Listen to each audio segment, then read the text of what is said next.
Welcome to episode 84. Can I get a second take on this? To episode 84 of our Football Manager Hobo To Hero series. So for today, well, for now, we will have a match against Kelantan United. That's what we're going for. That should be a fairly easy one. It's also at home. But you know, they say there are no easy matches in football, so I guess that's also true here. And given our recent difficulties scoring goals sometimes, I know we scored 5 against Bukit Tambun again, but we also conceded 2. Anyway, some of these results could have gotten way better, that's for sure. Considering the amount of chances we created and so on. So that also has an impact on morale, I think. Looking at the overview here, yes, we are second on the league table, sure. Hi Hayden, welcome back to the stream. Hope you're having a nice Monday. Alright, so that means I need to type.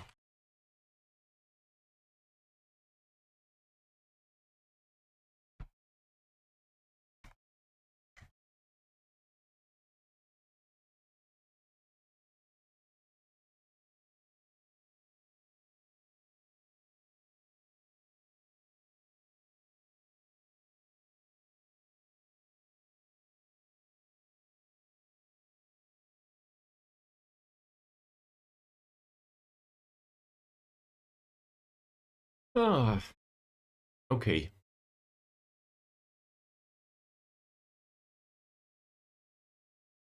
So, where was I? I was a night stream. Well, night stream. The results were decent. I think the night stream was these 3, if I recall correctly. So,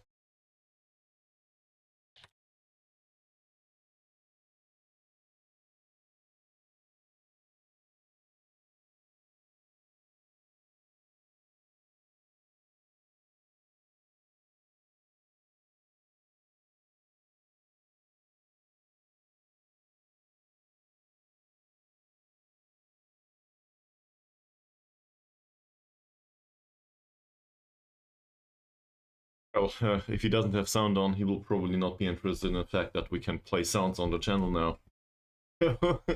Don't have to shill that to him. But there is a blur plugin now on the channel that should enable us. Nah.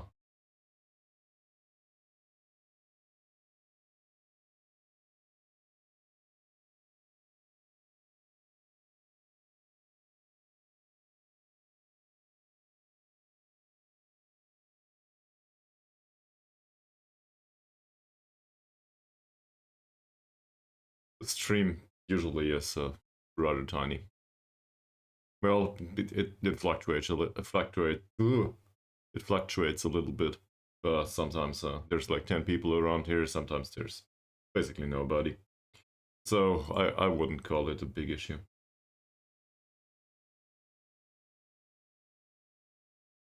All right. Well, where was I?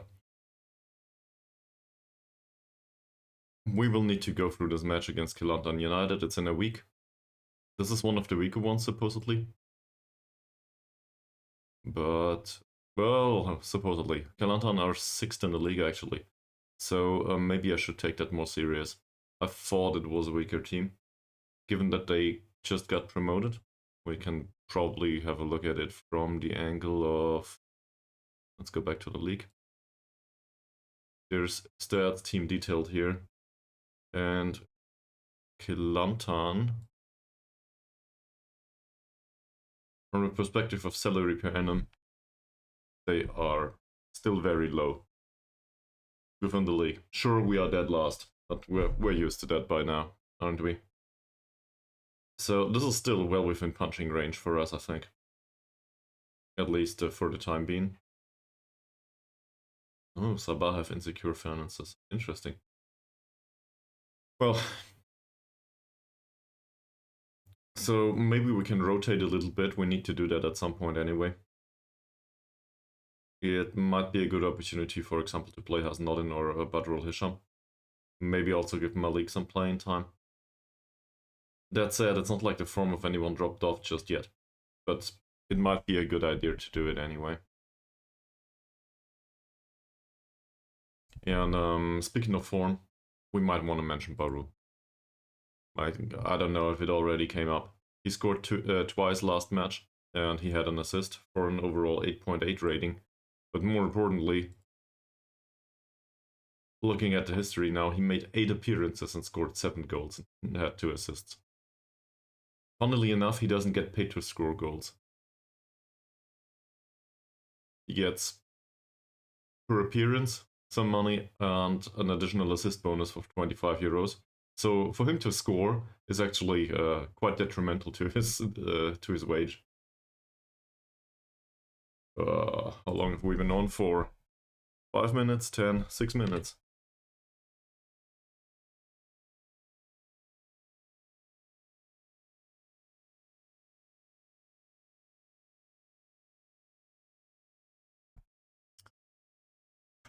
So yeah, this stream is fairly new right now. That's true. Well, in Baru's case, I did not expect that.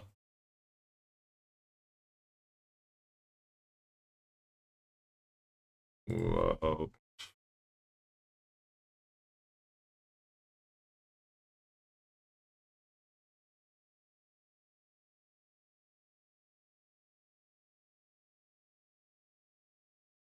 So I think it has to do with the high consistency in particular. Maybe also the way we employ him. It seems like a 4-2-3-1 helps him. But I do not necessarily know why. Maybe it's the fact that Conservan is there to create additional space. They need to follow this guy. If they don't, well, then they have issues. It might also be that he profits from the fact that Ahmad Nizam contributes in attack more often. It's quite a weird thing to say though, because Badrul Hisham did do that too. But they're fairly similar. And well, he's a little bit more pacey, so maybe that helps. He has a little bit better vision and a little bit better attacking attributes, so it might be that. But I wouldn't want to bet on it. Maybe it's just a combination of the different things, or it might be that we've faced a few teams that are defensively weak on the left side, so that our right attacking side is fairly in a fairly good shape. But we cannot say for sure. Alright, so is there anything we need to do? Well, this guy needs a rest, I think. At least in his case, we will give him a 1-day rest. Also, there's heavy match load on most of these, so rotating might be a good idea. What the hell is it? Training rest. Here we are. The other ones could do with some additional match practice, as I just said. They will not play in these competitions though, so either we set up a friendly. In fact, that's not the worst idea, is it? But I'd rather set up a friendly for the under-19s again. Or, well, the under-21s could do too. But looking at the overall squad,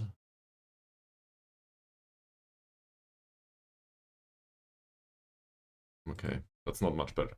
Looking at the overall squad, it seems like all of these are fairly sharp. And the match load might be fairly high on them. Let's just have a look. It's medium. So if I include an additional match, it might be high. The under-19s, though, they probably have that capability. They have different players that can chime in.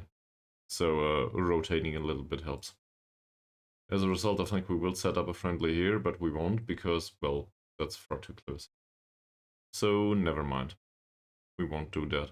Maybe an additional friendly here against Kelantan. Somewhere around here. Yeah, not against Kelantan, after Kedah. So somewhere around here. There's also no match here for some reason. So this might be the slot for a cup match. Let's just wait until it's drawn. And then, well, That's the name of the team. I can't do anything about it. Also, welcome to the stream.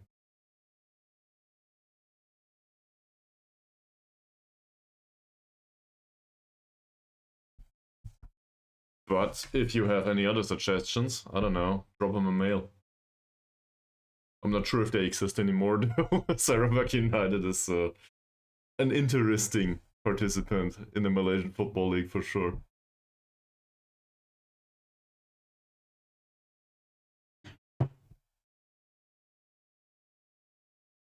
You gotta be kidding me. Seriously? Well, that's great to know. In that case, very welcome.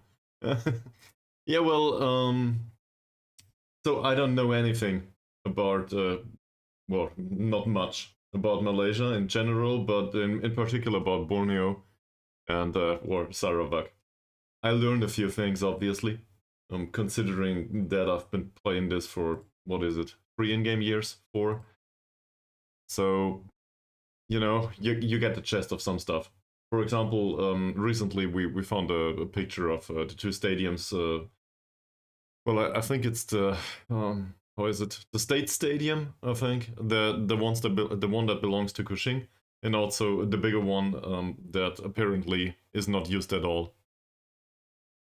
Yeah, sure. So in football, I don't know. Are you familiar with Football Manager at all, or am I talking to somebody that just came in here for the Sarawak name? Because if you're not aware of the way Football Manager works, then this must be highly confusing to you. If you are, then very different story. So the rant depends on your perspective, I guess. But the teams have their names. Okay. So this is a management simulation. So if that didn't bore you out just yet, how do I phrase this in a concise manner? You play as a manager. Okay, so you play as a manager and you pick a team. And well, in our case, I started the save as every save I do, as some sort of journeyman save. So as a deadbeat hobo from the street, basically, that has no skill whatsoever. And I got picked up by Sarawak United. They wanted to employ me, so yeah. I've been chosen to lead them to glory. So far, we are qualified for the Champions League. After getting them promoted from Liga M3 to the Liga Super Malaysia. And then apparently, well, last season we finished in top spot. But I didn't do a single Asian Champions League match just yet. We also still have a budget that is ridiculous in comparison to the remainder of the league. I might just show you. Give me a second. Where the hell is it? Tactics. There. Go to the league. For example, transfer spending is probably not the best thing to look at, but salary per annum, we are dead last. We still are, and we can't afford to spend more. And that's very similar with well, being dead last and not having any money. That sounds like real life to me, yes, at least according to what my regular followers researched. It seems like paying wages for their own playing staff is not exactly on the top list of priorities. Or at least not far up. Seems like they have issues there, repeatedly. But, yeah, okay. Well, this team went another way, though. The moment I came in, that's 80 episodes ago, we had like, I don't know, it felt like 10 different strikers and poachers that were all overpaid and not useful to the squad. So we got rid of that, revamped the image of the club, got them promoted from the Liga M3, which wasn't easy, by the way. Afterwards, we reconsolidated for a season in the Liga Super. And then last season went that well that we got qualified for the Champions League. Or, well, we finished as champions. So there's also some Oh, so in actual real life, nice. Is it anyone that I could know? Well, no, from the game. But don't spoil it. Well, I guess it's an attack on privacy in a certain way. So you don't need to name the player. Come to think of it, it would have been exciting, but on the other hand, I don't think we should put that on the internet. So maybe it's somebody that I talked shit about earlier. If I did, sorry. But yeah, waiting for wages is never tolerable. That's for sure. Maybe. Well, I mean, it might be possible.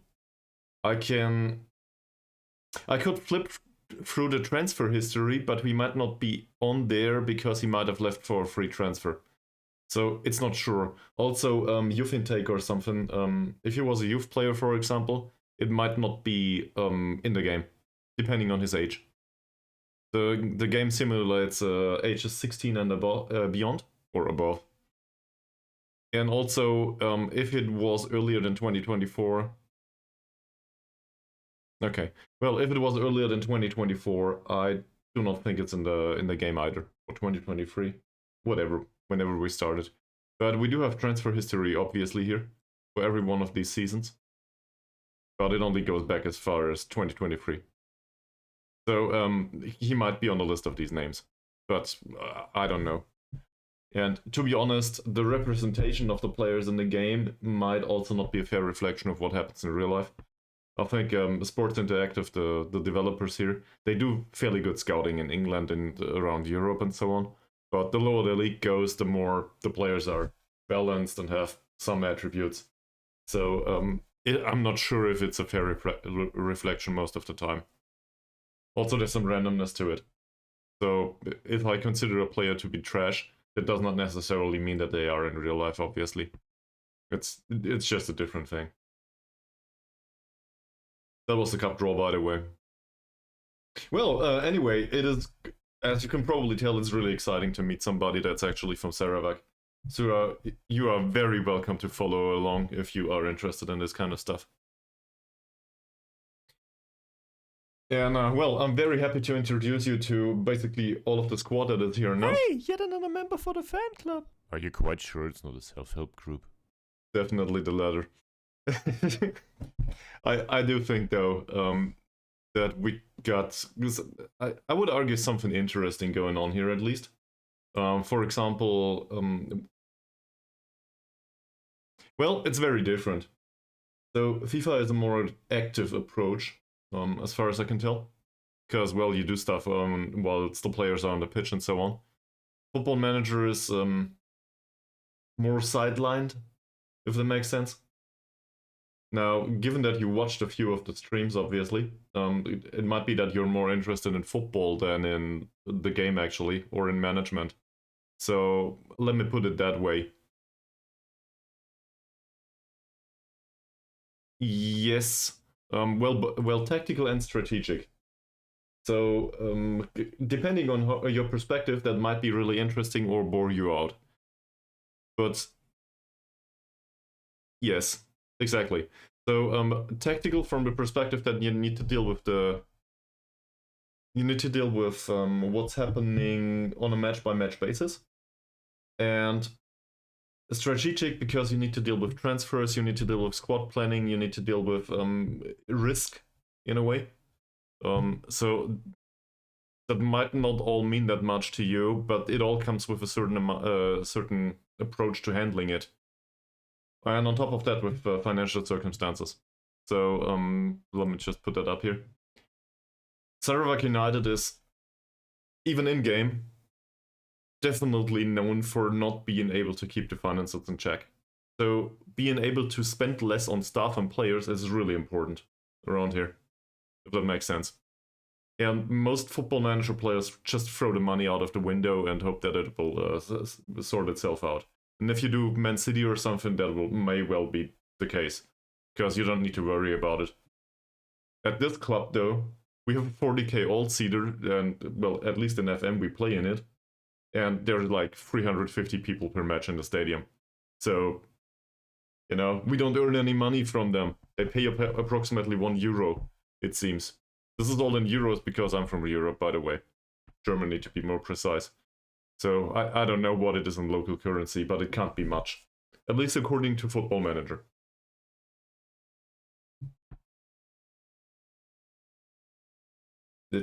I like FM, yes. Hayden usually doesn't have his sound on, so he's always chatting.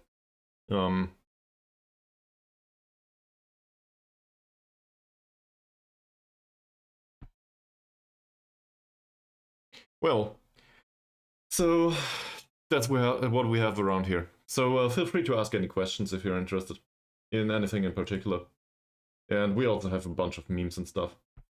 Well, at this point.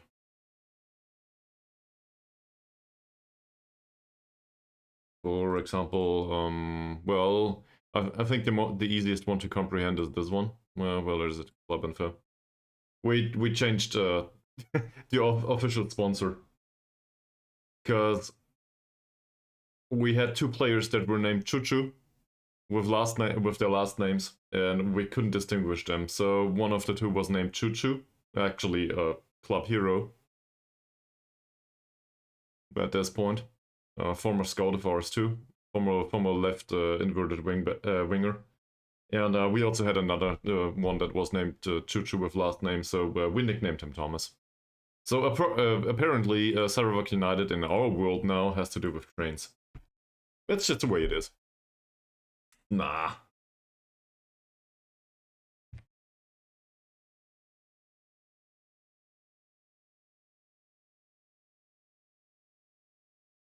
Well, scouting. We can't really afford good scouting. I would want a scout from Indonesia, preferably though. They have a lot of knowledge about a bunch of countries that we could use. Well, cup match against Nigeri Sembilan. Not sure if I think that's a good one. Didn't we play them in the league yet? Yes, but a 4-0 win away from home. So, seen from that perspective, it's a lucky draw. I'm not so sure if we can repeat that though. On the other hand, it's at home. So, your mileage might vary. Well, next up is Kelantan though.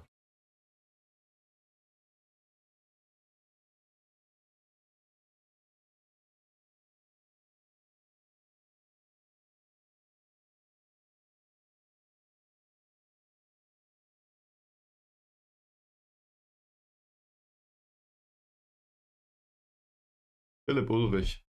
That seems like a German name to me. It's Czech though. Okay. Never mind. My bad.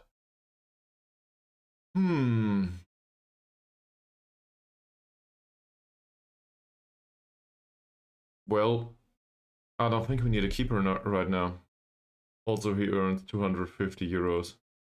He's asked to leave. Transfer listed by request for 18k. Yeah, sure. Can't afford that. Don't want to. Burda asked to leave. Transfer listed for 3k. Leaving on a free transfer. Playing for the Dnipro.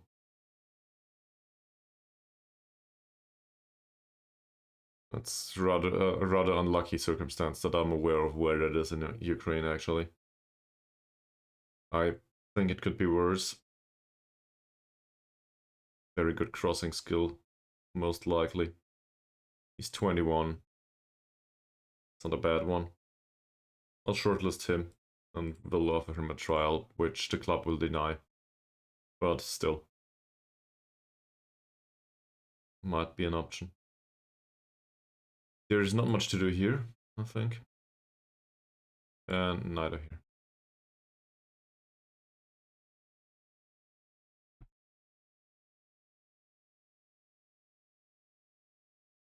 Yeah, they rejected it. And I'm not gonna scout him. That's too expensive. We won't travel to Ukraine. Well, that's also probably fairly dangerous. Come to think of it. Okay. 4 days. Most of them seem to have recovered, with the exception of Juan. Match load is medium on most of them now, which is fine. We could try to talk to them about the last match. I think we didn't do that yet. And if we did, we might have made some exceptions. So I think it's useful to look at it. In particular, the defensive part, that didn't go well. Conceding 2 goals is still, well, it's not good enough. So I'll criticize this here.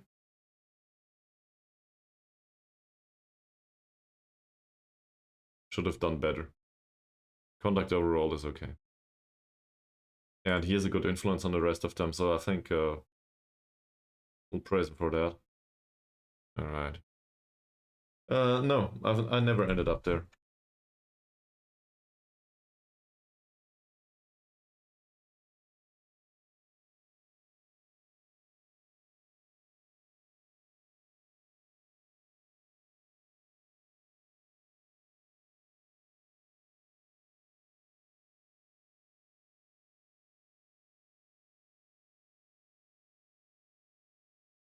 I guess it's due to the fact how I play Football Manager. I always started unemployed, so not really a thing for me to choose the club, usually. I don't do that. Well, in a way, I choose the club whilst I'm applying, but I don't pick a club and sit myself into the driver's seat immediately. The club needs to pick me too, in game. So usually I don't end up in the bigger ones because, well, as I said, I started as somebody that has no skill whatsoever. So usually it's not a thing. He had an assist, Christopher. Also, passing ratio is okay, but I think the chances created are very good. If he continues to create like this, we will have no issues with him. So that's alright.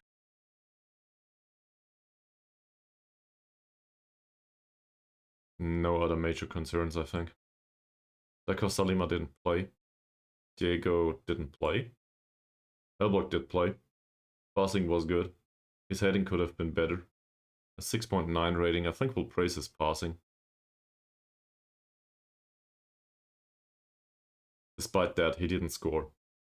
Again, I have no idea why. Then again, 6.9 in the last 2 matches is not bad. He will get there. I'm sure he will get back to his goal scoring form. We already told him last stream, I think. So it's decent passing, but defensively he was very, very unstable.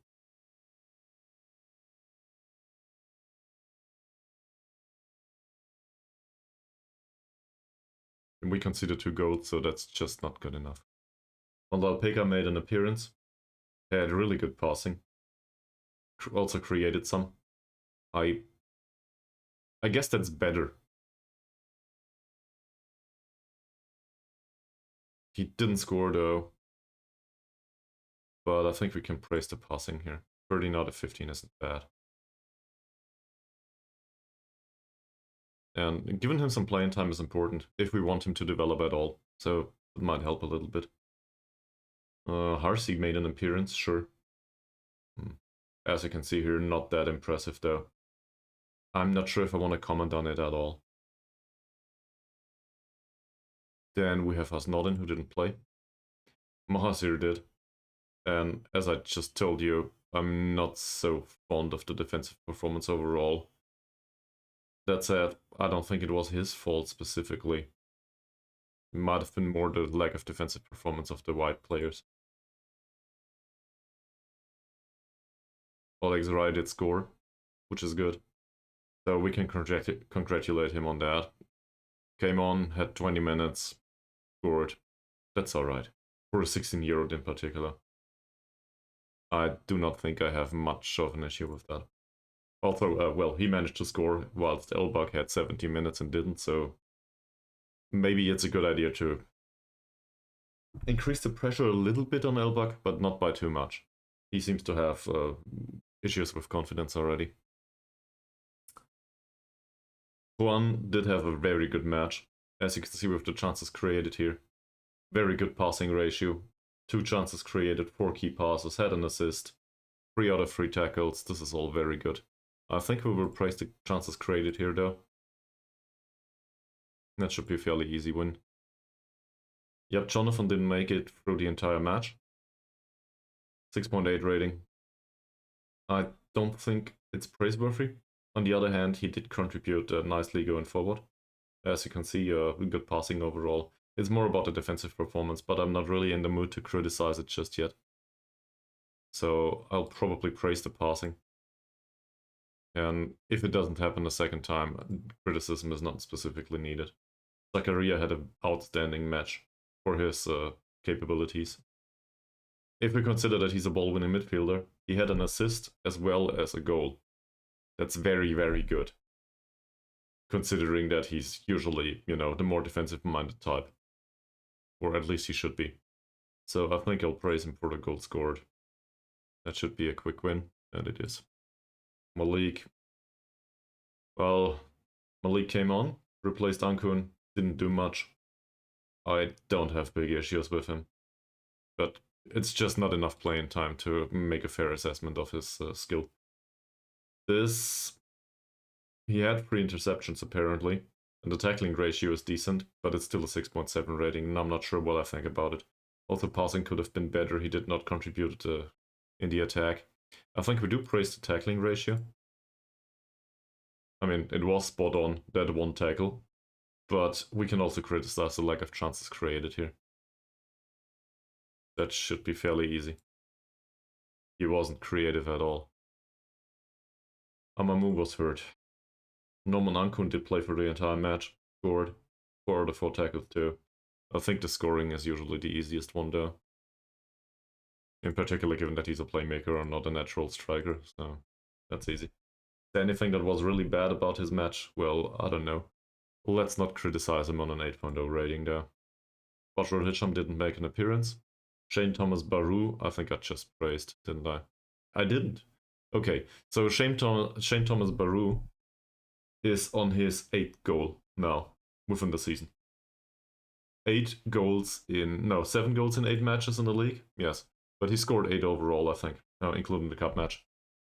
Oh.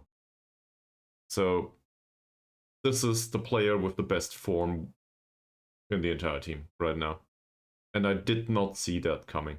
Gotta be 100% honest here. The skill set is not good enough to be our top goal scorer. But I'm very happy that he does. Because, well, Elbach certainly didn't pick up the scrap so far. So, he did it. Well, did score, easy praise. He also did play really well. I'm also inclined to praise his form. That said, we might need that later, so I'm not gonna do it now. And now we're back to Chinsisu. So that improved morale vastly, as you can see. And I know it's not that interesting to watch this on stream, but it's really important to do it. It has so much of an effect on morale overall. I don't remember the name of the guy anymore, but a formerly well-known streamer always said Football Manager is motivation manager. And I stand by that. It is really important.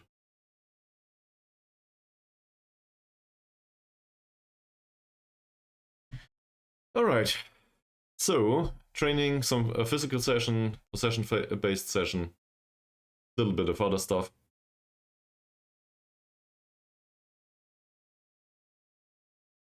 I did have a look at the training groups actually, the units called.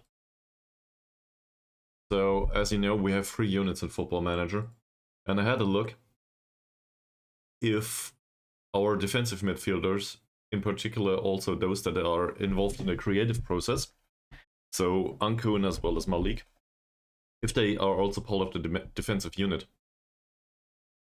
Now you might think, well, why would you do that? They are creative players and midfielders, maybe they belong in the attacking unit a little bit more. But from my perspective, we use them as a segunda volante.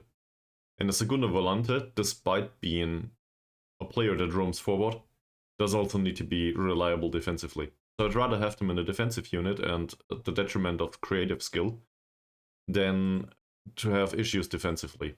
And looking at this, yes, we are the best with goals conceded so far. We conceded 6. But less goals conceded would still have a higher effect. Well, no, obviously not. As you can see, we are second.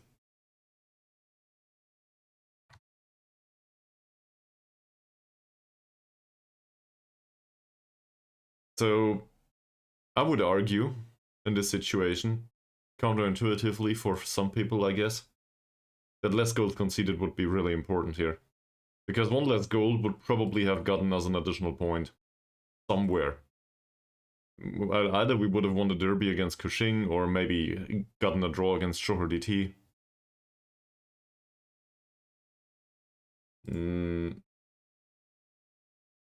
What? No, this is the top league.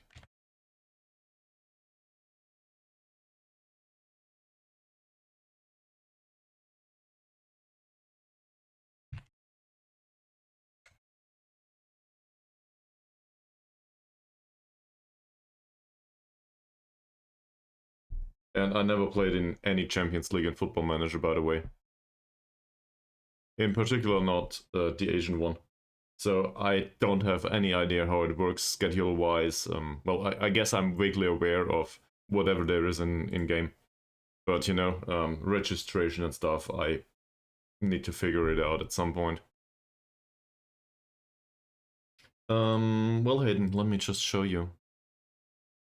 In case you're watching. Let's see. Champions League. How do I get there? I think via rules or not. Well, it's not in here anymore.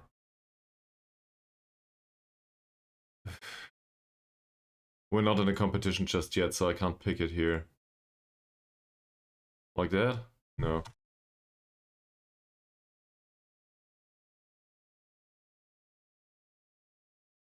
Here, that one. It's that one. And according to the rules, we're not in the playoffs, we're in the group stage. We got qualified for the group stage. So 64k per win and 9k per...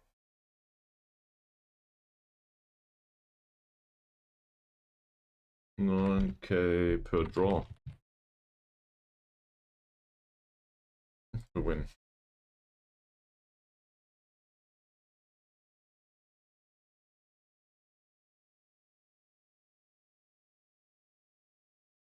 Well, depends.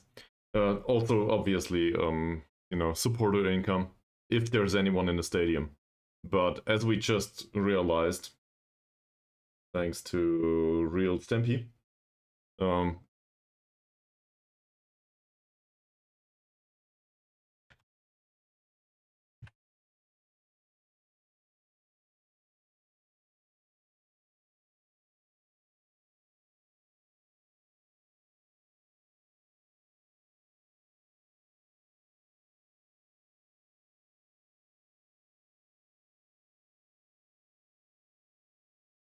I think this is very reasonable. So, assuming we get a win, maybe that's, I think, maybe 10% of our whole season budget, minimum.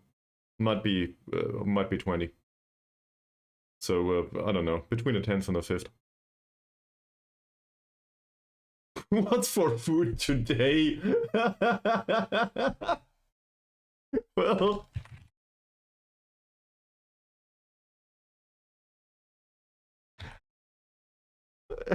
That guy.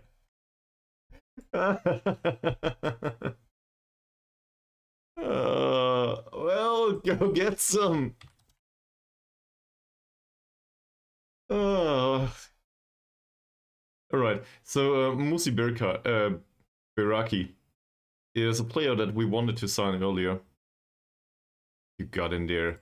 Should I send you a picture? Well...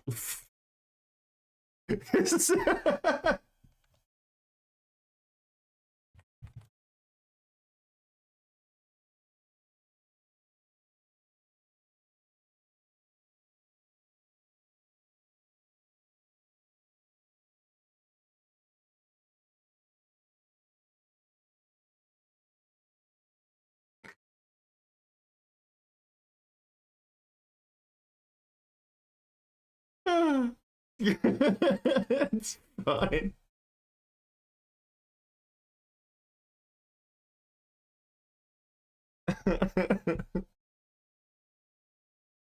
uh, well, I'm not a particular fan of sushi, but I know that a lot of people are.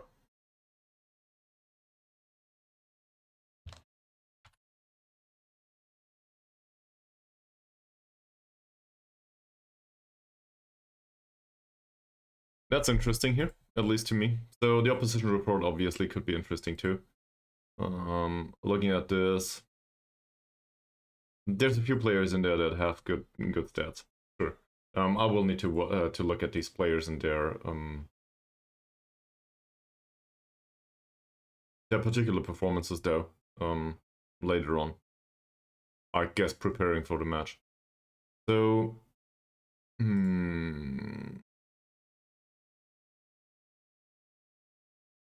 we should offer a real contract to him, it says. I'm not sure yet. He's bound till 2028 on loan at SSTMI. By the way, if you're still watching right now, Real Stampy, do you know SSTMI? Like what kind of... It seems to be some sort of youth academy. Can you tell me anything about them? Because I have no information.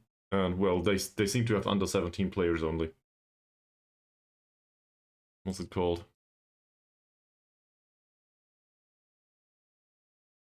Sekolah Sukan Tunka, whatever that means. I can't pronounce it, sorry man. Oh, it's on an island. Okay.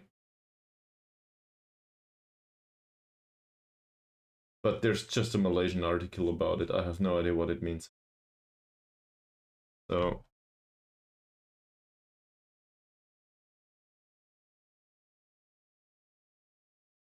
maybe I can translate it there. Well, I'll do that later. Anyway, that's a feeder club of ours. We arranged some sort of affiliation with them. And Mud Izzuddin Jumaat does play for them right now. I'm not sure if he will make it to be able to play for our club. He's not horrible though. Then again, he still has an additional year of contract. So we might just keep it as it is. Let's compare him to Malik too. Malik is a youth player of ours that plays for us now from the bench. And as you can see, Jumaat is better on the mental side and in the air. Also a little bit in the attacking department, but not by much. Has issues defensively, despite being a defensive midfielder, so he would need to improve. That said, there's not much of a difference between the two. So I don't have a strong opinion. Maybe Norman Ankon leaves us after all at some point. Maybe we sell him. And then we would need to rely on these guys. So it might be entirely possible, but not right now. Playing time changes. Ahmad Nizam should be considered a regular starter. Because, well, he did improve recently, and also in comparison to Badrul Hisham, who was a prior regular starter, there's barely a difference between the two, other than the age. And the money. Like, Nabil Ahmad Nizam is 2 years younger, and he's really... This must be below minimum wage, if there's such a thing. I don't know, do you have minimum wage in Malaysia? I guess you do. Most countries have in some way. On the other hand, we in Germany, we introduced it a few years ago only, so we were kind of late to the party. Also, I'm not sure if it applies to footballers, actually, to professional ones. But for example, I know that the league has a minimum wage for foreign players of 70 euros a week, apparently. At least according to Football Manager. Rai should start, they say. Okay, interesting. Kelantan are in better form. That's... I do not necessarily like that. So now they will come and pay us a visit.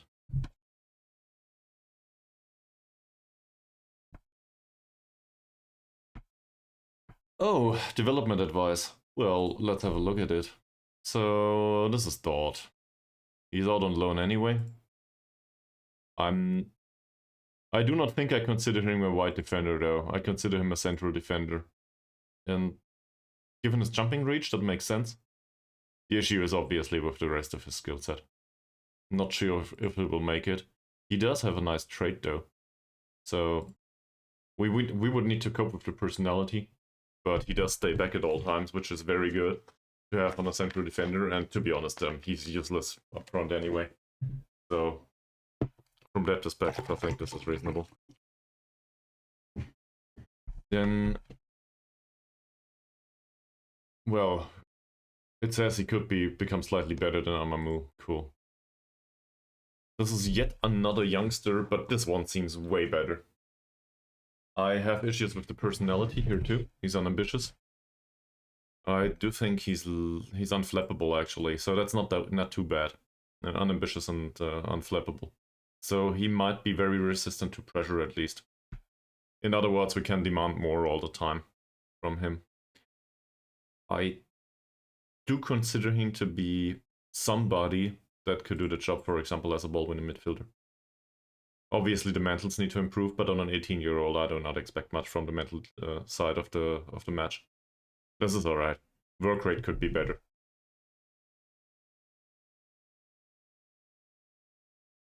He is also, sadly, very small at 1.62 meters. So he's not the one to challenge in the air duels. Natural fitness is fine though. I think this is somebody that might have a chance to get into the senior squad at some point. Contrary to the star rating. I just have a different opinion on it. But that happens time and time again. The star rating is way off sometimes. And this guy, well, trains well. But he does not seem to become a natural in the left defensive position without playing time. And I'm not sure if he gets any. In fact, he doesn't. So we could try to loan him to SSTMI. At least he plays there. Cannot be transferred into the next transfer window. Thank you. Then we have form interactions. Narcho Celeste Christopher is in good form. Yes, he is. But I'd rather keep it for now. I'm not gonna do that.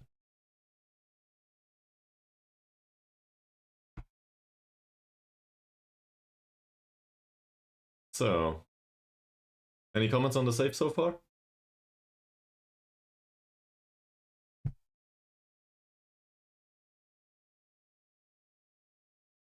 That or you just keep lurking, that's fine.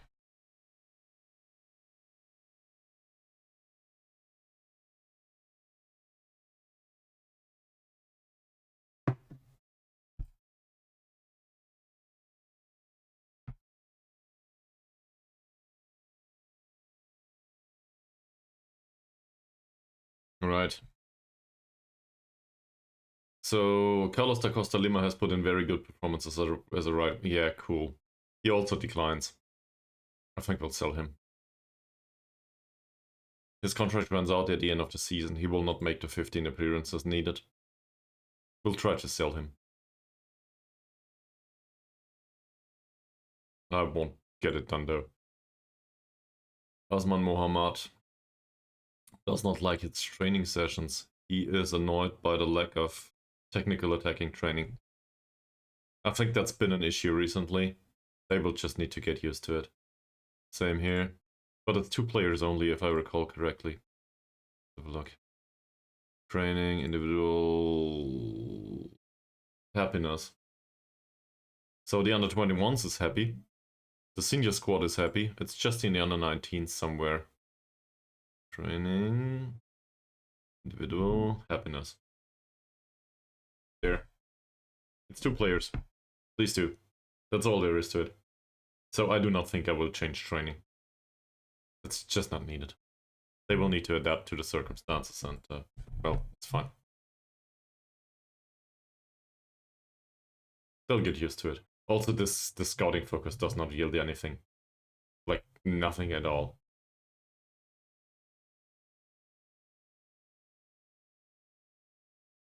That's new. Who are you? Persilla goalkeeper. That does not look impressive, but it is not bad at all either. He's Indonesian.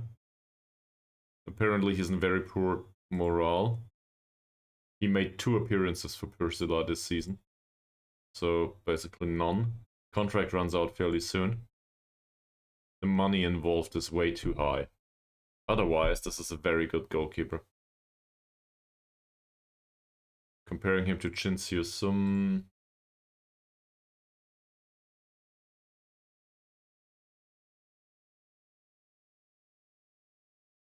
Well, at least on paper he's an improvement. The problem with on paper is we don't know about his personality. Seems to be balanced. Avoids using weaker foot, sure. The balanced and media friendly is not exactly a personality that speaks volumes. We don't know, but I'll shortlist him for sure. That looks very good. And Indonesia, well, that's just over the border, right? So it shouldn't be that far away. So he might be willing to come. Also, contrary to the other guy from Ingolstadt in Germany that didn't want to come over to Malaysia, due to living standards, he will probably not complain. So we got that going for us. Van Lalpeka has issues with fitness. What happened to him? Well, he has the usual issues always. But it seems like he's not sharp enough, maybe. Remains some way short of full fitness and should be monitored. We shouldn't play him for the whole 90 minutes, basically. But we gotta give him playing time if we want him to improve there. As you can see, sharpness on the rest of the squad is great. So we do not have an issue there. This is probably the first time in a while that we are tactically very used to what we're doing. And also fairly sharp. No high match load on anything, on anyone. So I think we stand a good chance of getting at least a draw here, maybe a better result. Kelantan are below us in the league. That said, they have a very good season so far. And we will need to figure out how and why. So we play at home. Our pitch, standard size. First thing we are interested in here is the tactic of the manager. Tiki-taka stuff in a 4-3-3, okay? That does fit this, and it probably also fits the report that we got. Going back to it.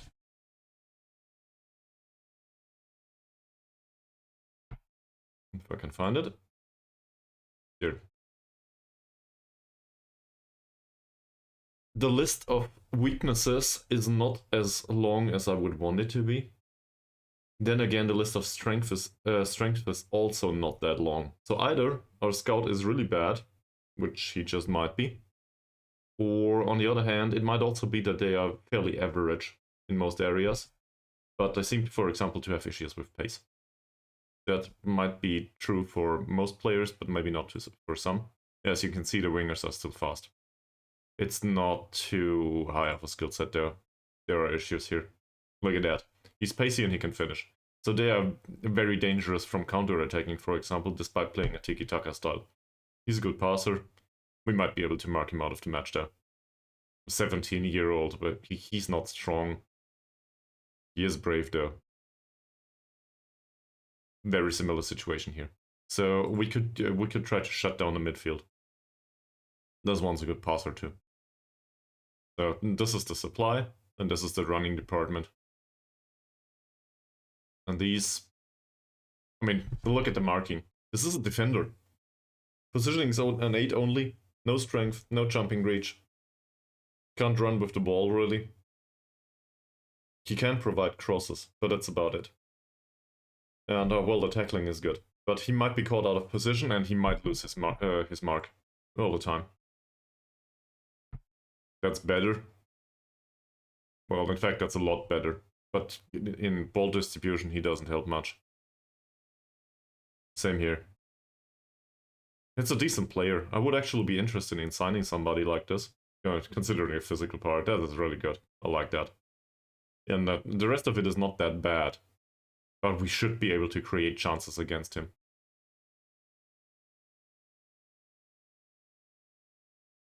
He's on loan from Negeri Sembilan. Interesting. His contract there runs till 2028. That said, this is an 18-year-old. For me, this is a part of for the shortlist, for sure. And this is an actual candidate for me too. Because he has the skill set to play in the league, and he's young enough to grow into it. And maybe Negeri Sembilan let him leave. We gotta watch this guy. This one. Well, that's a good box standard player. So I'm not hating on the management here in Football Manager. I think they have a reasonable squad. That said, it is a squad that we might be able to beat. So how do we do that? Well, shutting down the midfield is really important in that case, I think. And we might have issues with that. On the other hand, we may go down the wings again. So probably in a wider tactical approach. Trying to focus down the wings, trying to get in crosses. And gotta go back to this for a second. He can't jump though. And he can jump too. So it's more about short passing play, most likely. Movement seems decent though. Here too. Positioning is a bit off. Concentration is 9. I'm not entirely sure. How's the goalkeeper? Very good aerial reach for this level. Very good command of area. Communication seems decent. Distribution's bad in general. So I would argue forcing him to take long kicks is not the worst idea. Then again, we can also have their central defenders and the other defenders on the ball. It's fine. So, do we want to change anything? Well, are there any opportunities for mismatches? Maybe pace-wise. He's fast. He's fast too. Central defenders are somewhat fast. It's said that their squad is slow, but I can't seem to find it. Seems to be in midfield at best. This one's slow, that's true. These, fast, fast, fast. We should focus on pace in that case. He's fairly fast. He's okay. They will be able to cope with that. We do not have a really fast player on either wing here. So it is on a similar level, I guess. And he's slow, and we can't change that. But he's a high quality player. He will find some space, I think. Alright. So, focus play down the middle. I doubt that. Well, I'll have a look. 426 tickets sold, yeah. Stadium's deserted again. So I just did have a look. Let's try to go into this in detail. I do not know much about the goalkeeper other than he's very weak on one foot. That will barely trigger. But, you know. And first touch and composure are very low. So we can still try to press him. He also has bad ball distribution overall. Passing's, well, the passing's actually not that bad. But in comparison to the remainder of his attributes, it's not good. So pressing him might be a useful idea if it comes to it. Mudazarul Nazar, dribbling's fairly low, first touch and composure are okay-ish. I do not see a primary concern to press him here. Maybe the crossing, but we can just show him to the weaker foot. Show him to the inside, and then he's forced to do the passing. I don't think it's a big issue. We do not need to mark him tightly. At least it doesn't feel that way. This one we do not need to mark tightly neither. He can play a pass, but only to the next best defender. So I doubt that this is a thing. He does knock the ball past the opponent, so that's dangerous for them. First touch and composure are fairly low on him. I think if he makes a run forward, he's the one to be closed down. So we can press him maybe. Hard tackles will probably not work. So I'll leave it as it is. This one.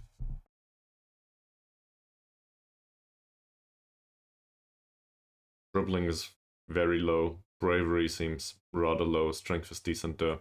Doesn't have passing skill. Vision is a little bit there, but not much. And well, he has better composure on first touch combination than the last one. So I guess pressing him will not contribute. Will not help much. He is an interesting player though. That's why he ended up in the shortlist. Mamat. Well, Mamat's overall physical strength setup doesn't look that impressive. I do not know if this is enough for a hard tackle though.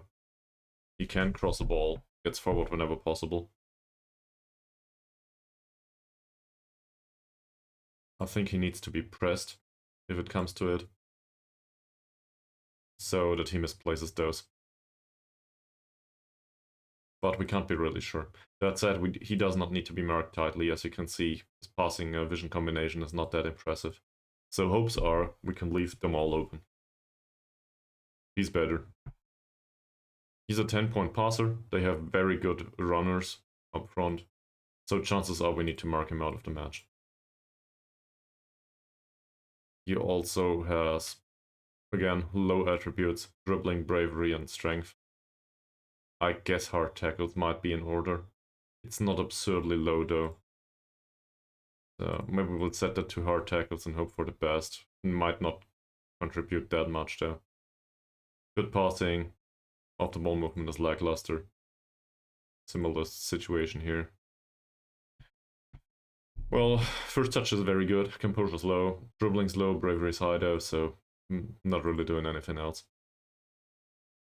This one has a very low combination of dribbling, bravery, and strength. Also low composure. I guess that's a case of a hard tackle. And he is dangerous on the ball, but has issues off the ball. So, that's perfect. We will try to mark him out of the match. The problem is now we need to mark basically all three of those. So it's man marking in midfield really. Not sure how we will deal with that.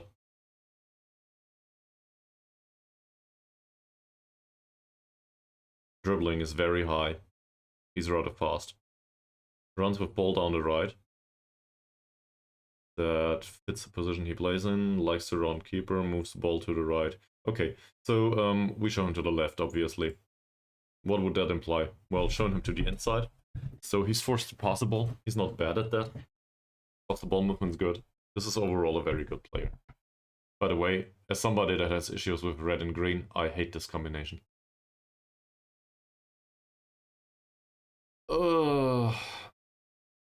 Dribbling's lower than on the other side.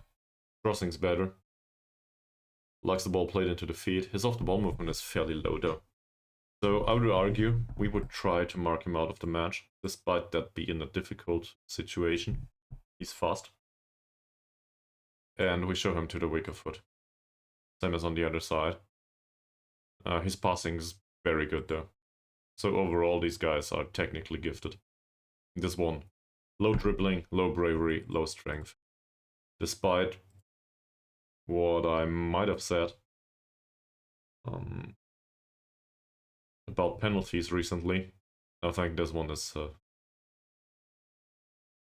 that's somebody that needs to be tackled hard.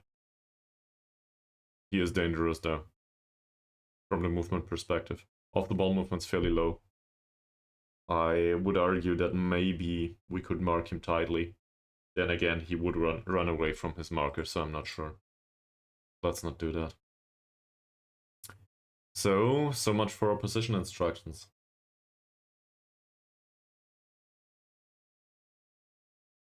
Alright.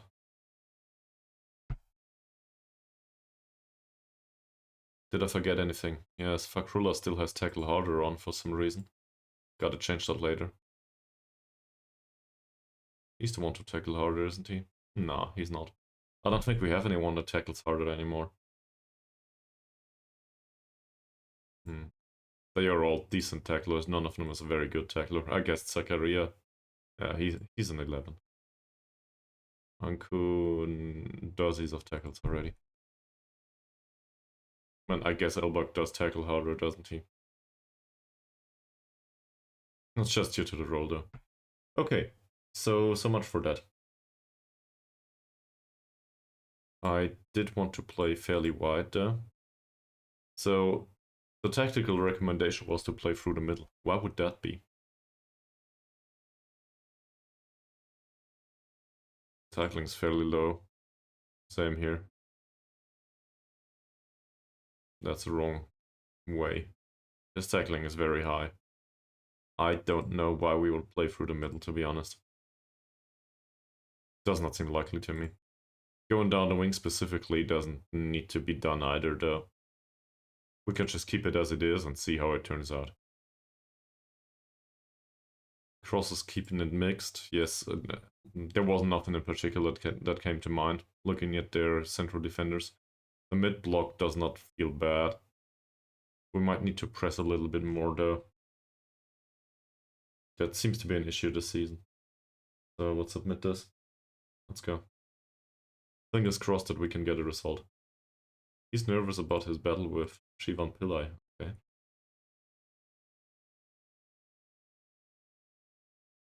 Good to know.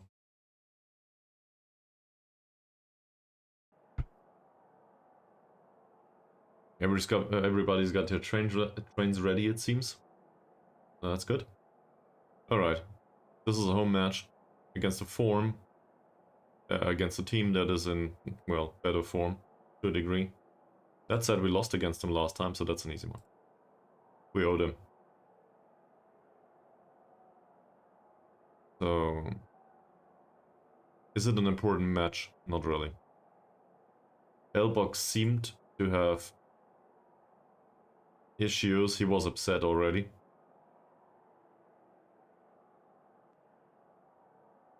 I will experiment. I will try to say there's no pressure on you, given that he was upset. He doesn't care. Okay, so it's not a bad reaction there. The other ones.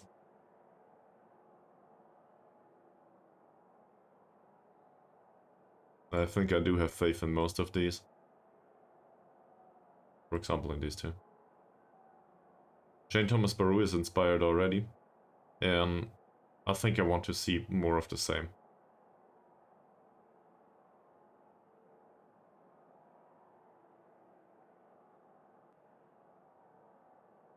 No reaction. Zakaria did really well last time too.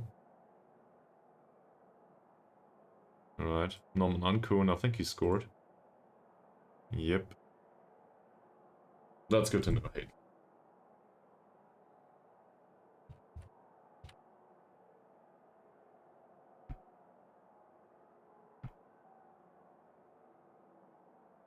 Yep, Jonathan didn't do that well last time. So maybe you all guys can do a little better. I think none of you were particularly impressive. Okay. So, that's all there is for it. Now let's try a new feature. Well, for me it's new. Manage prediction.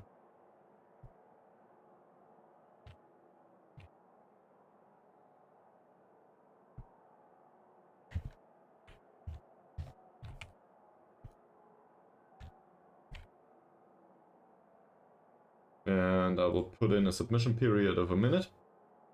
Well, maybe let's make it 2 minutes for the prediction. And we will have a short break.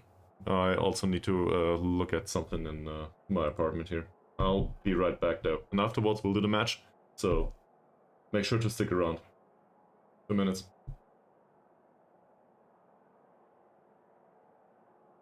What? Oh, I need to confirm the outcome within 24 hours. Sure. Got it.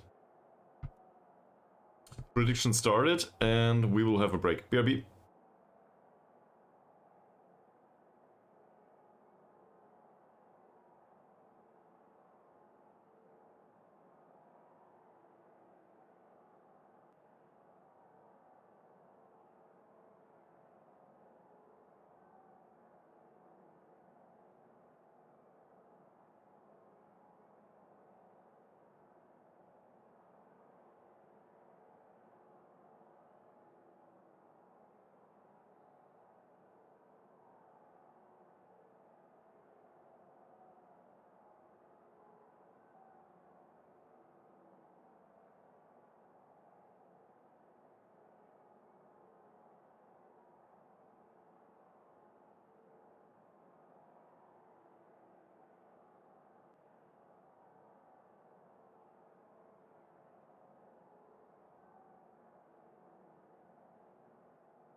Alright, I think we can go. Prediction is still running. You have 10 seconds in case you want to participate. I won't. But apparently one can bet channel points there. Not sure what happens though if there's only one person betting.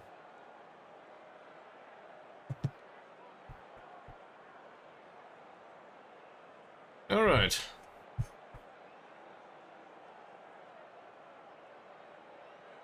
Well, for food?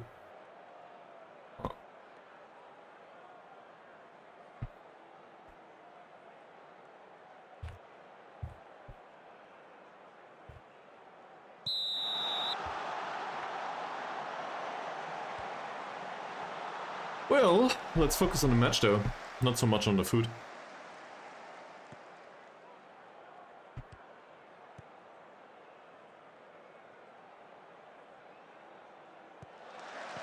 Seem to push up fairly high. The tight marking doesn't seem to work. What is what? My food?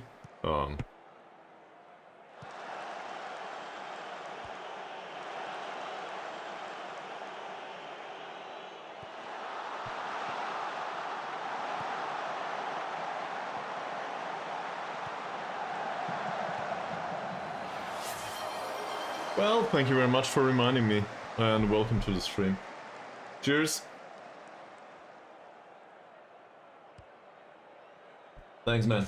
How you doing? I did get a new bottle of Coke, just like 5 seconds ago, so I think I got that covered. You also missed my first prediction on the stream. Type of curry. Ah, a red one.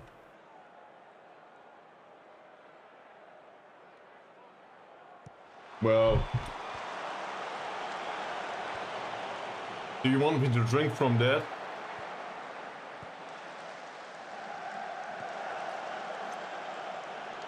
There's water in it now, that counts.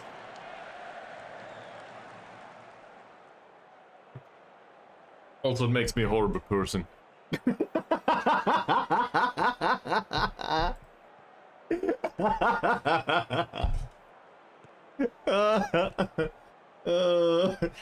Hayden is interested in my food for some reason. It's called ground beef, right? Hackfleisch.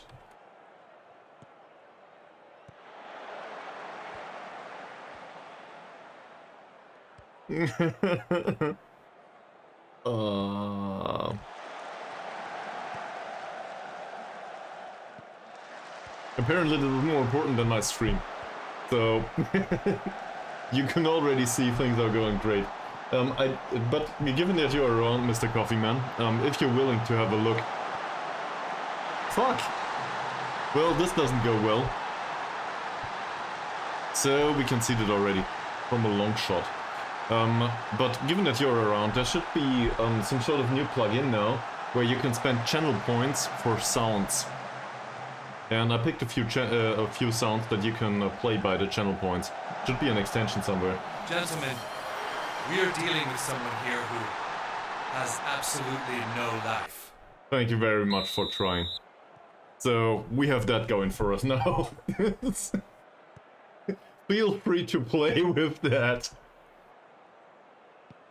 And how fast did it come? The reaction should be pretty much immediate, but obviously I have no experience with it just yet. There's also a library of like... Welcome! I'm sure exciting adventure is ahead of us. Oh, that's nice, man. Thank you very much. You're number one. Less than 1 second delay. Nice! So, I'm not... Thank you. I'm not sure if I deserve the subscription though. Yeah, you're number one.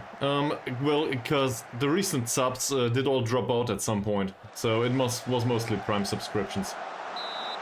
You know, the odd thing here and there. So, I guess you are number one and you can keep it if you resubscribe every month. Depending on what kind of sub it was. And please don't waste that much money on me. Doesn't make much sense. Otherwise, I will need to make good on it with a good D&D session at some point.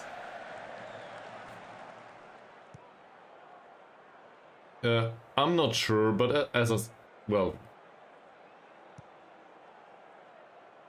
Depends. If it's a Prime subscription, you gotta resub every month, I think. That's the way they keep you on the platform. And also, well, it's derived from Prime, so they want you... It's a... How do I put this? It's an ad, basically. It's an Amazon internal ad for Twitch. So that's how they do it. Funnily enough, a Prime subscription does earn more, does give more money to the streamer, if I recall correctly. But you probably know well at that point. And the other ones... Oh, okay. I wasn't aware that this is a thing. You can probably tell that I'm... Ouch. Well, that was a good finish. You can probably tell that I'm not that aware of how Twitch works. Given that I've been streaming for a year, I just found out today that you can have predictions. Well, at least there's a discount in there. On the other hand, you know, Twitch earns, what, a 50% cut or something? So there's other ways to support a streamer in case you want to. I set up the stream sticker stuff and now the sounds too, because you can support for stuff like single... I don't know what Ko-fi is. But you can support a streamer for single bits around here. So I think that's better, because you get something from it. And seriously, 1 bit, 1 cent, that's not much money. I wasn't aware of it. Maybe we can have a talk about that later. That said, with a community size of what? 190 people, maybe? If we get there, 180 right now, I think. It will probably not help much. That's very nice. Then again, I didn't make it to the first payout stage anywhere, so don't worry much about it. Oh no, well, I don't think it will yield anything anytime soon. But the subscription is very much appreciated. Now I just need to set up custom emotes at some point. Well, better ones. I would probably need a digital artist for that, so I only have like 500,000 for me that want to do digital art, and they all want money for some reason.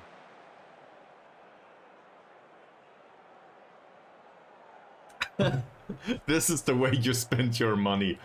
I see.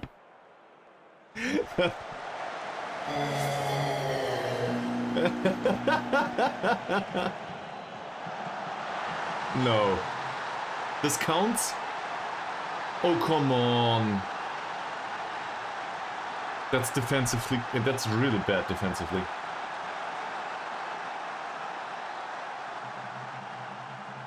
We should probably get rid of that. You didn't type that, right? So the chat stuff. Well, I'm glad you enjoy it. Honestly, that is the way it was intended after all. So hopefully other people will enjoy it too.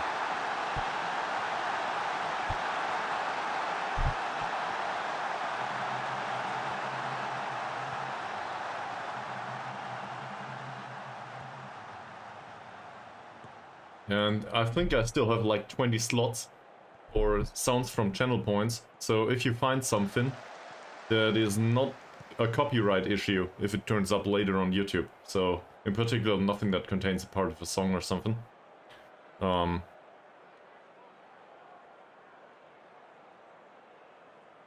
Well, that's good to know. So in other words, you need to be around more often. Glad to hear that. Alright. So the first half is horrible so far. I really hate it. We have 5 minutes left. Yes, I'm furious too. We didn't create much. So we'll try to go down the wings. We'll try to overlap on the left. I'll commit a little bit more forward. Knock him a notch back. I will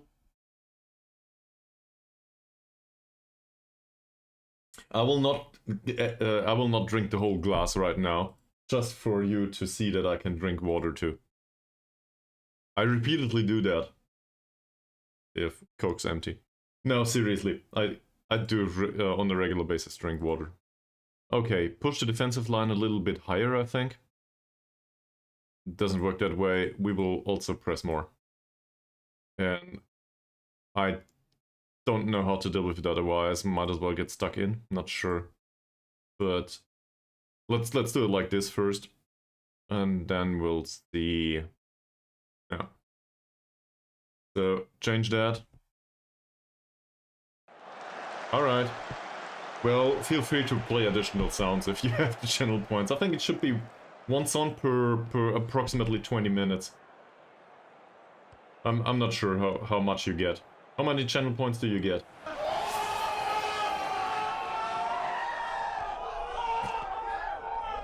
Not sure what that relates to, man.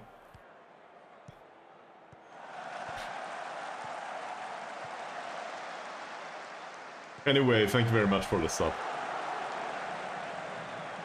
Well, then I need to rename it. Feel free to include another name. Oh no. Feel free to recommend another name. That's it. There's also there's one that says Vava. I think that's a sad trombone. I could rename that maybe. Also, I did want to berate my squad because this will not. That's not possible. How can you let them finish like that?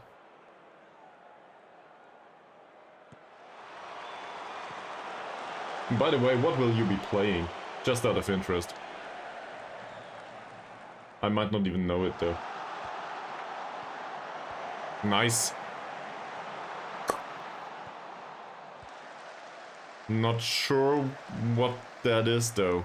If you can find it, there should be a menu somewhere, not for the channel points, but where you can pick all sounds paid from bits. Then, if there's a sound in there, you either can recommend it, or if it's not a copyright issue, we can just create it. Well, Juan, that's a little better. Speedrunners from hell. Never heard about it, so I guess I will need to have a look later. Whatever that is.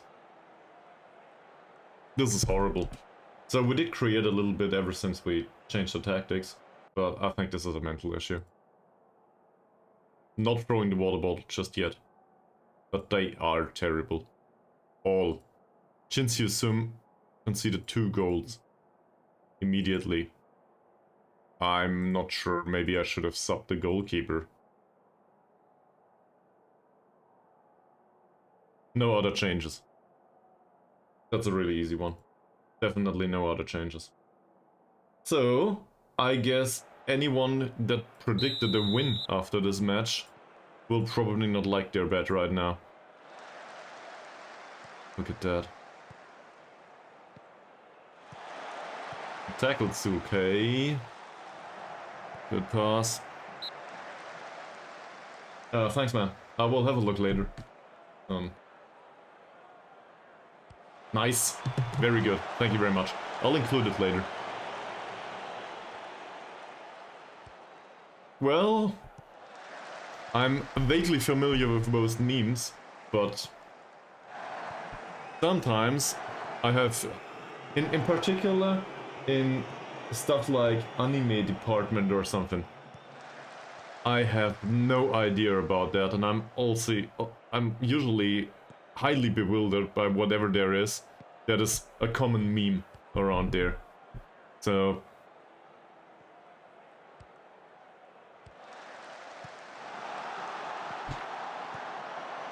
Elbog, you need to score. And in terms of chocolate, I have chocolate too. So that's good. Probably not healthy though. Anyway, that's a really nice long pass. A good play. Juan Baru. Good idea. Pass it. It's just a corner. Yeah, thank you very much. And good luck to you too. Thanks for watching, as always. And you're always welcome. Juan. The corners are good. It's just there's nobody to receive them, it seems.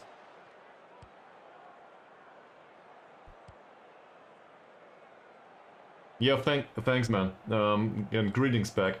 Hopefully we will see each other soon. That would have been offside anyway, wouldn't it? I'll try. I'll try. I still, well, I threatened you with an invitation to a WhatsApp group, so, I need to do that today. It's something that I just didn't get to do it for like a month now. Alright, that's not good enough. So, it seems like we can rotate a bunch.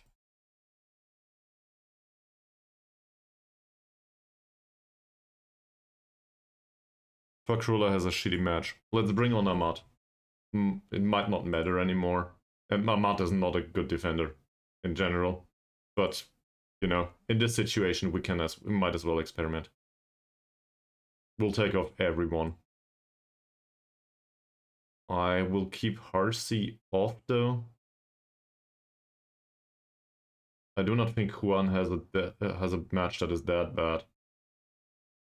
Ankun could do with a replacement really, just due to the yellow card.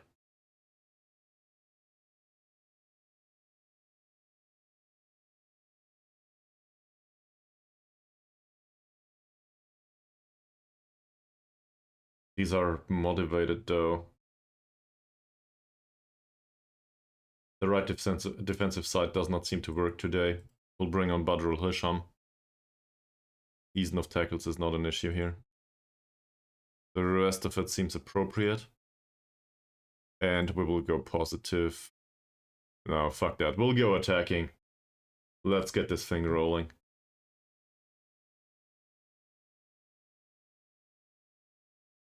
Four subs.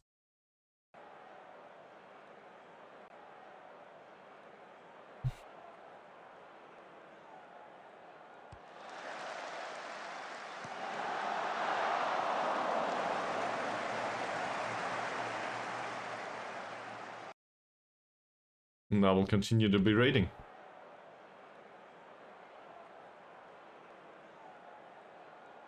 Caution for Christopher, so now Horsey might make an appearance after all. Yeah. We put him back on support. Bring on Horsey.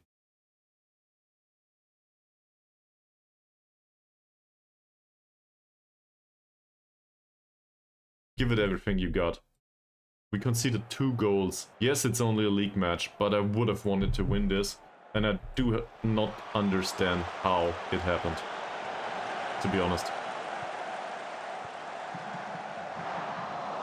Other than Shin Sum apparently not saving anything today.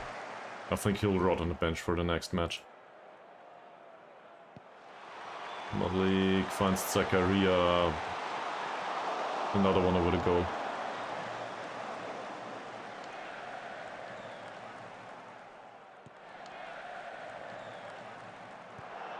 That's well intercepted.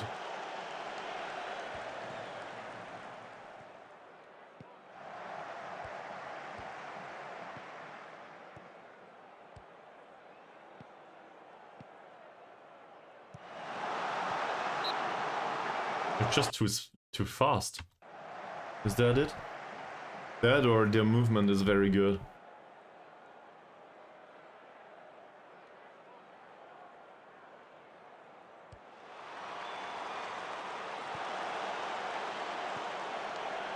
Well done. Harsey's on his own here. Can he skip past his man? No, he can't. It was a good tackle, sadly.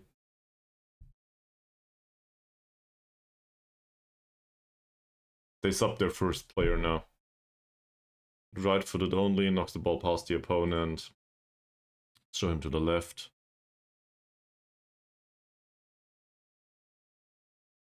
That will mean to the outside. He's widely misplaced there. I don't know. Things are not going well. Another yellow. The performance today is in its own league, I would argue, and it's not a league that we want to belong to. Well, I guess it's a corner, it's something. But that didn't go well. Go on with yet another corner. Can we get at least a goal?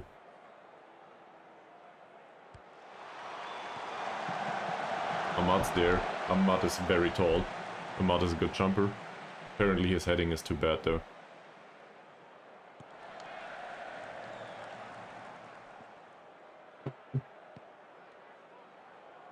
Did I put them on higher pressing? Yes I did, right? Yeah. Might as well get stuck in now. Trigger press much more often.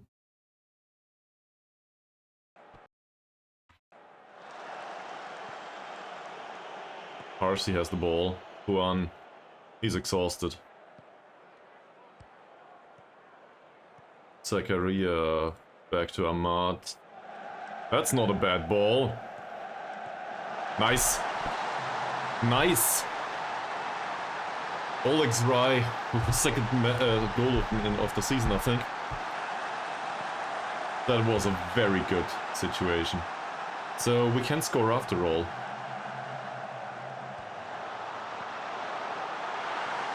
Very nice.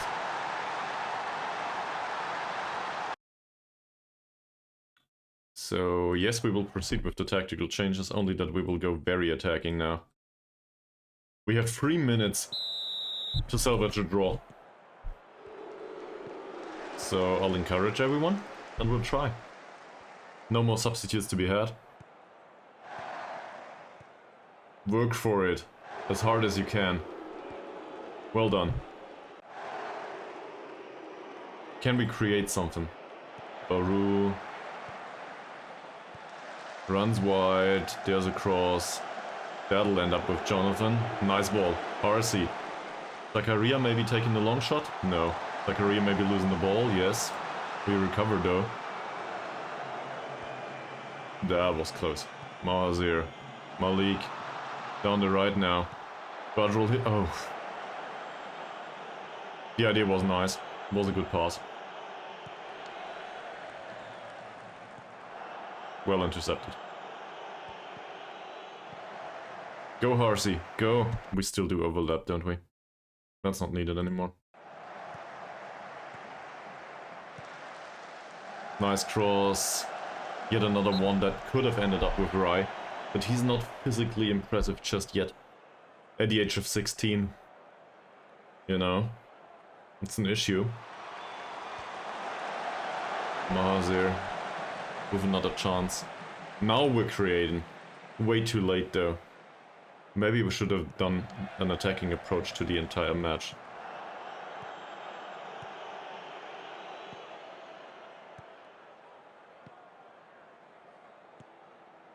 Not bad. Is it offside?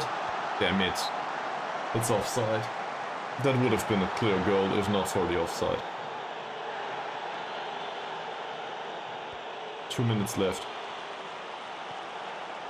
Nice. Run, run, run, run. He's too slow. Ugh.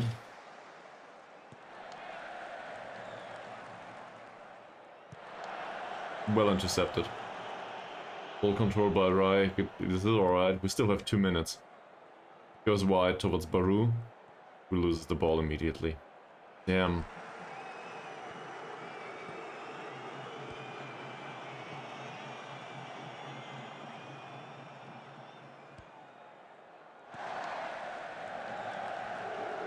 The pressure seems to work on them. We should have put that up earlier.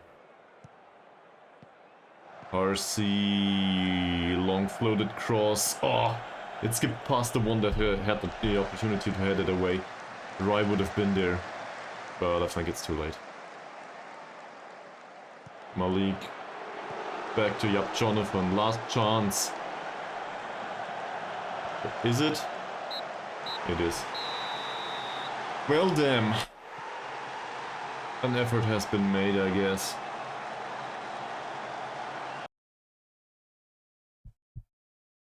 Alright.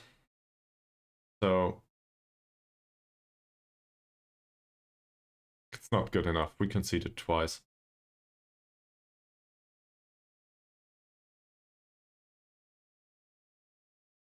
He scored.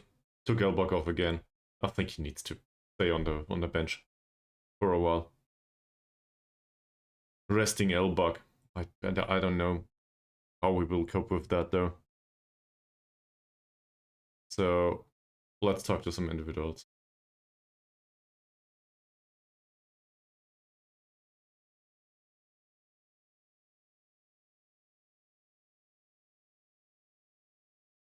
He didn't defend well.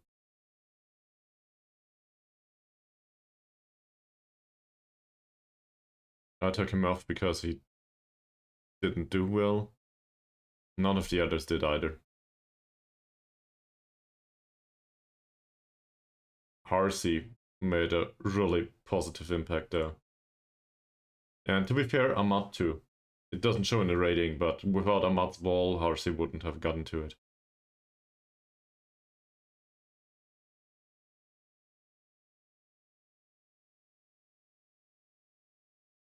Yeah, great. All right. Okay. So, did anyone predict anything?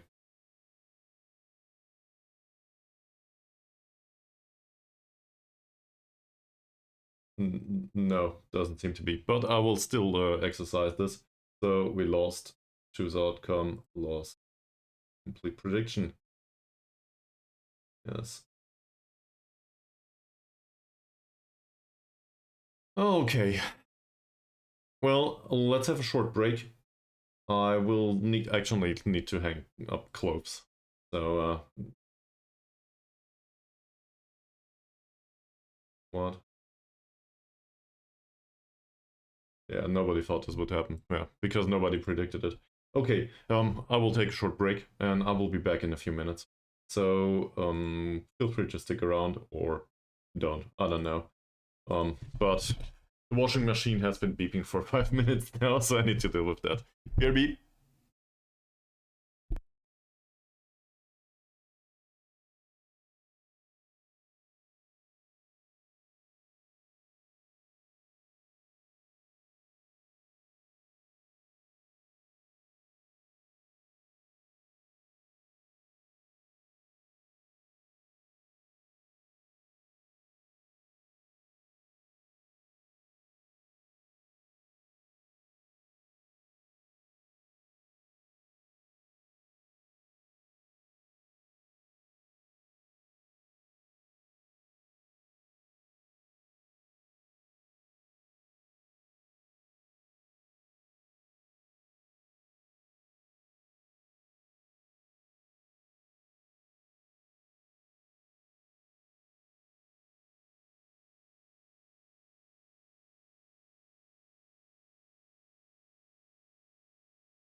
Alright, that did not take as long as I thought it would.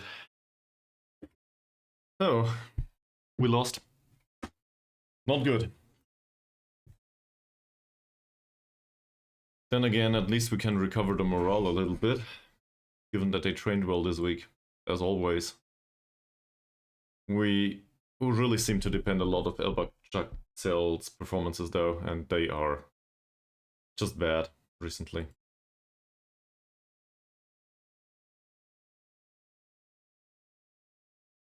Let's go there. Have a look at it. Detailed. Here we are. RC did do well, and also he did do well on the pitch. To be fair, it was more or less accidental. He had a good start in 2 matches, but I think he's been having issues lately. Then again, issues is probably a bit much. He's been playing fairly well. It's just the results don't go our way. And that has to do with the defensive part. Maybe, just maybe. The switch to the 4-2-3-1 was not a good idea.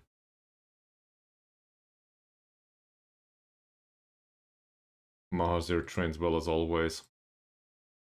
And his performances so far... 6.9 is not bad, is it? Not bad. We just don't score as much as we did earlier in the last season, I guess. And earlier this season, really. So the goal scoring is what's not happening anymore. I'm not sure why that is. Actually, I think I am. The Segunda Volante drifts forward a lot.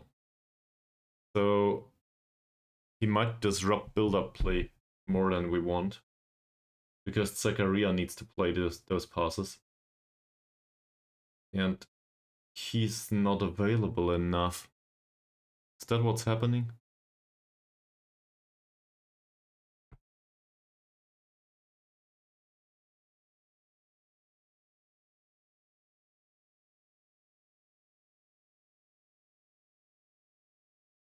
That could be the issue. At least.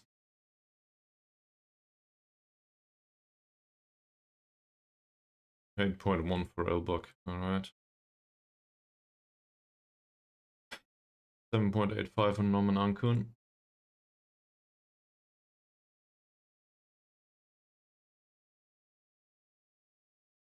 West Chinsius trained really well. Performance in the match was horrible. His replacement does train well, so I think we will give him a match. Is it a cup match there? That would be really bad.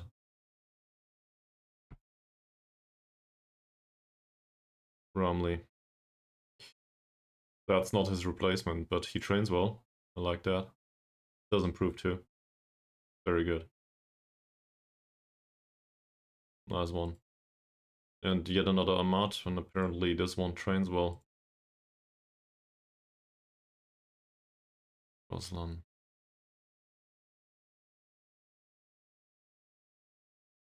Well, from the youth I do not expect much, but so far it goes fairly well. They do develop at least. Yep. That's not good. Yes, I am furious about this. It might not show in my face, but this is not a result that I can live with. It was really bad. Next match is against Kedah. It's away from home, and afterwards it's a cup match.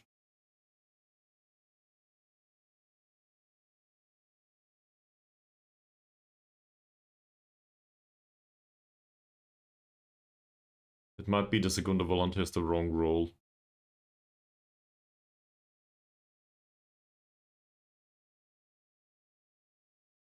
Or we need additional support out here.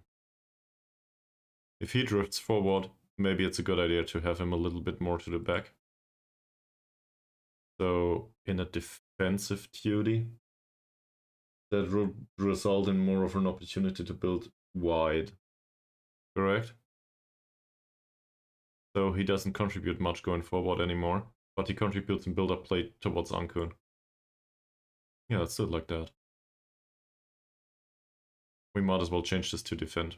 That's not much of an issue. So if we set this to defend,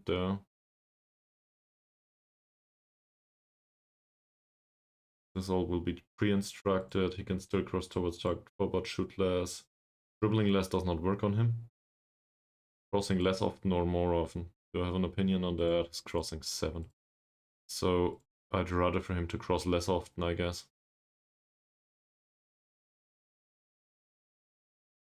In tackles, he's at 10. I don't have a strong opinion on that. Alright. If Badrul Hisham came on, he would have personalized instructions too.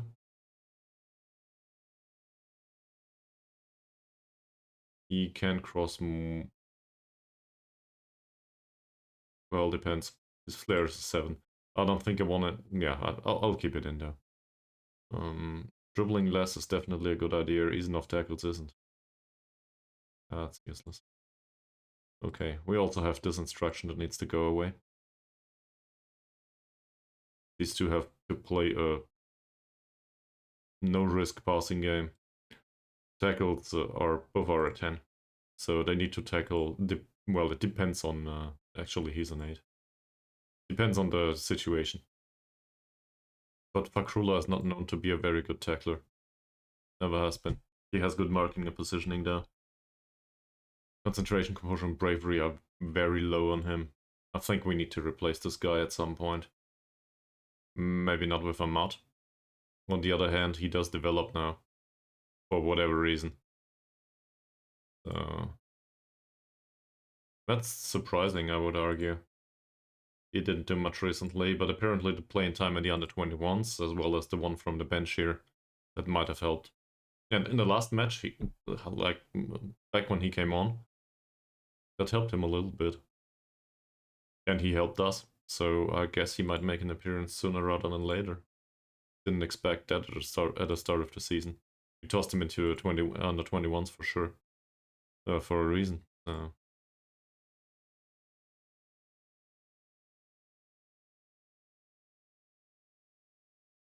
The balanced mid-block doesn't work that well recently. And I'm not 100% sure why.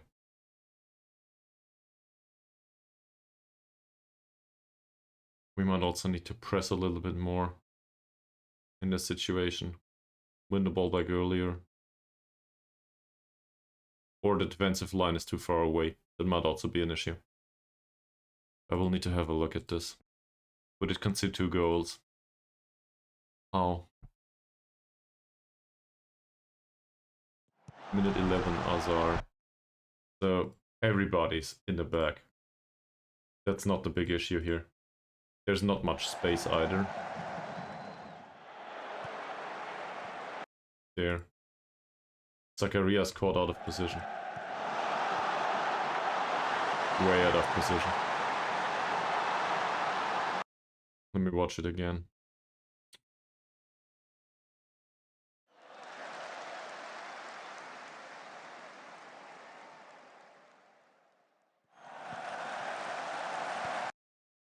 What's he doing? Elberg's here. Guan doesn't do much. That's okay. Ankun's picking up. Portera. Okay. That's weird.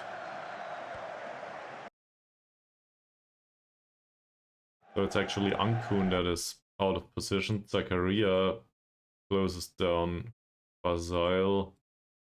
That's due to the fact that he's a ball-winning midfielder. He closed him down, and we might have instructed him to trigger the press on Fazal. So that's derived from that, and it has nothing to do with, well, it might be due to his role, might be due to a specific instruction. So that's on me. And what's with the other goal?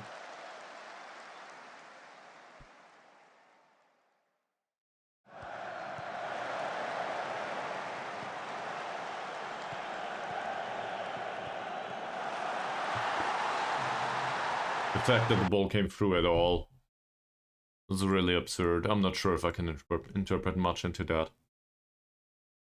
Other than maybe a lack of concentration. Because there have been a ton of legs that could have avoided it.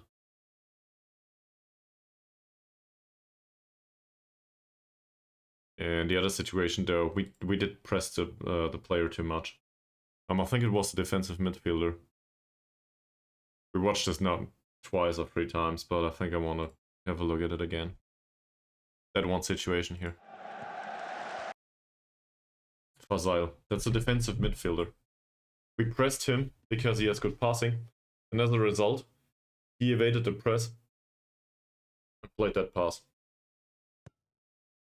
Now the ball's incoming. Zakaria goes for the press instead of covering Razali. As instructed, and well, he's got out of position.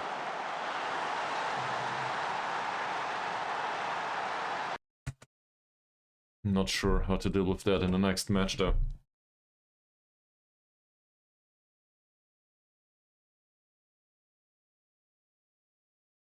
I also think Juan should contribute more defensively. But oh well, can't change everything at the same time. So, we lost. That said, the top of the league is not that far away from each other yet. So if we manage to get a win against Kedah, we might still get back into a more leading position.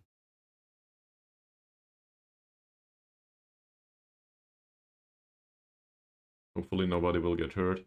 One is still exhausted. Given that the risk of injury is very high, but then again he doesn't train that way. They'll just rest him. So it's not like I need to send him specifically to the rest, I think.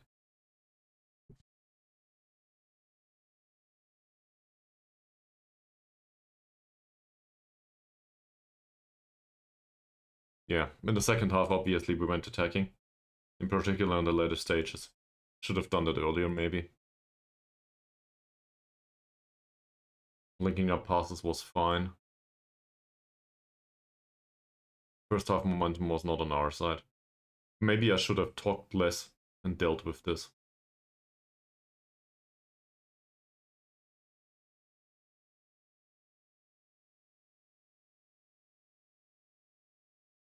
They had a ton of passes too. We mostly restricted them to very much, well, spaces that are very much not interesting. But they usually found Fazile. So we didn't mark him out of the match. We should have set up Elbak, mark him tightly. Or man mark him. That would have helped. Or maybe also Conservin. But we didn't do that. I feel stupid now. We could at least have tried to avoid it.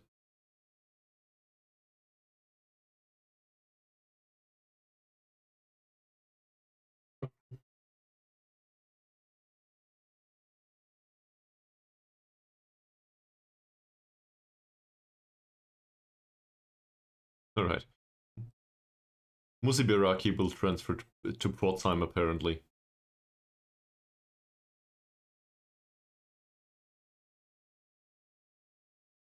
To Pforzheim. They don't even play in a league that's loaded. Cool.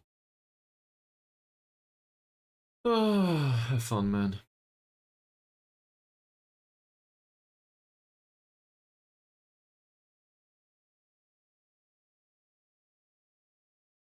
I'll have another short bathroom break. Maybe.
Alright, so I think I learned something today. And it's a lesson that I learn repeatedly playing Football Manager. If you don't concentrate, and if you don't have a look at what's happening on the pitch, you cannot figure out what goes wrong. So, in the end, the result goes against you. But on the other hand, if you do, you have a chance to figure it out. So, let's try to do that for the next match. I'm not sure if there's a systemic issue already with the kind of setup that we have.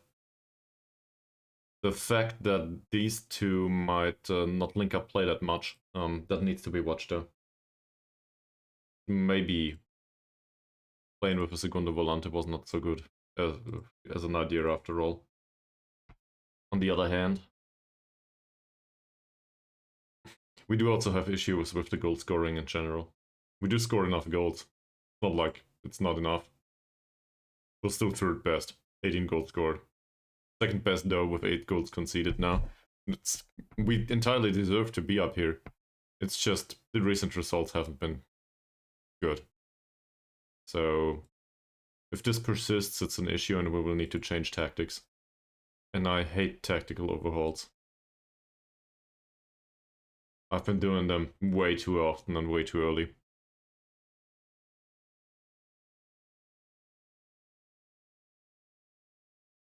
Could also have a look at the squad again. From the perspective of squad comparison.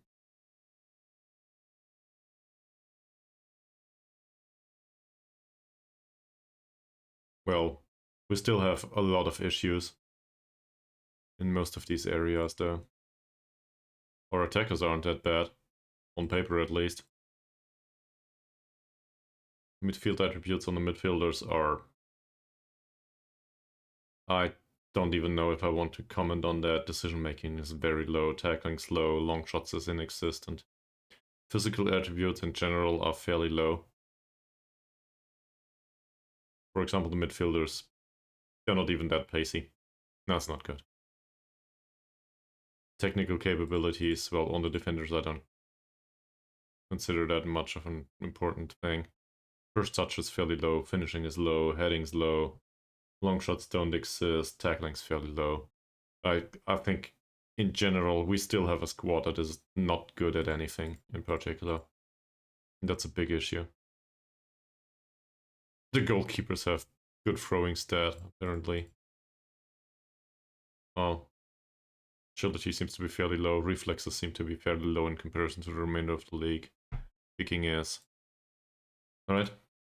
So, to think that we can maybe overachieve for another season, maybe that was a bit optimistic.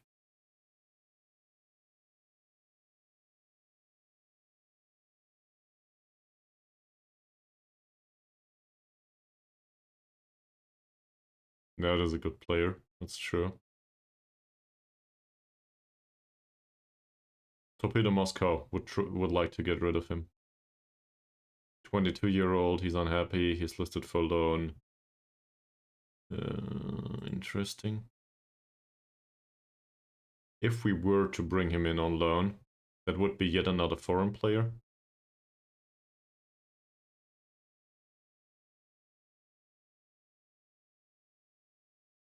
We can still register a foreign player, he just can't be on the bench then. That's not the biggest issue though. We could loan him. Also his contract runs out. Or we could not loan him, never mind. I'll let him to the shortlist though, to the default one. He might replace Van Lalpeka.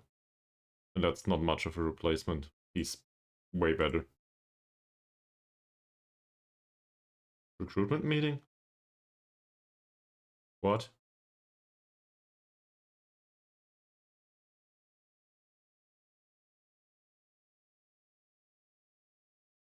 There's noises from the kitchen. BRB.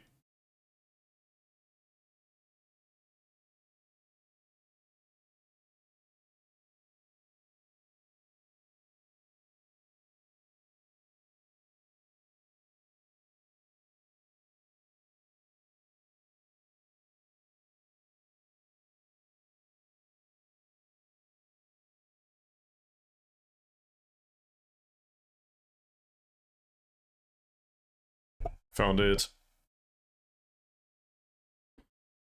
Was due to an open window. Alright. Recruitment meeting. There's an upcoming transfer window already. That's interesting. I didn't know we were that far into the season already. But sure. The end of April now. But I play a lot of matches. So I guess the transfer window is coming up. Okay. Well. Let's have a look at squad planning, alright. So, I feel like this is appropriate still. I do not think the star rating here is, well, it's not warranted.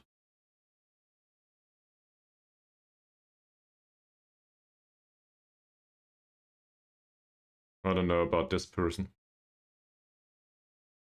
He's on trial apparently. So, I'll take him away. Badrul Hisham as well as Ahmad Nizam are not perfect, but they do seem to work. He is an influential player. Expects to be a regular starter. The Greek prime time was squad player though.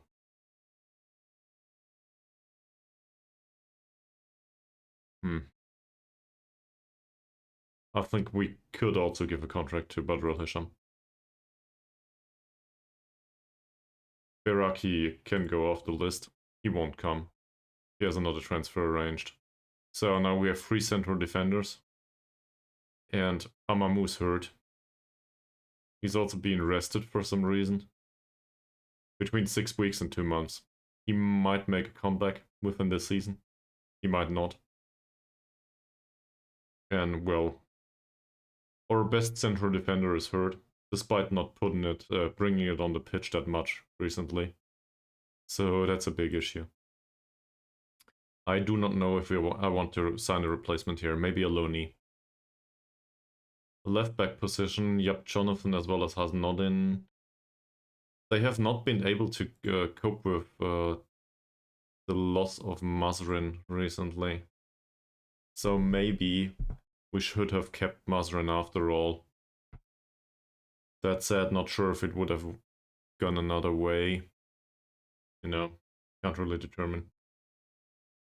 Yep, Jonathan definitely is a very good player though, despite his age. So to have him around the club is not a bad decision. It's more about the money that is involved in the deal. He earns 350 euros a week. In these positions, I'm not so sure if we're strong enough. But I do think we can sit it out. Norman Ankon did extend his contract. And, well, he's still learning. A little bit at least. I doubt that it will make much of a difference. Zakaria is definitely good enough to play here as a ball-winning midfielder. That's not an issue. The biggest issue here is probably that the contract runs out at 28. Malik is not a good backup here though, and Mahathir doesn't really belong here either. I think ball-winning midfielder is the primary issue that we need to deal with. So, write that down.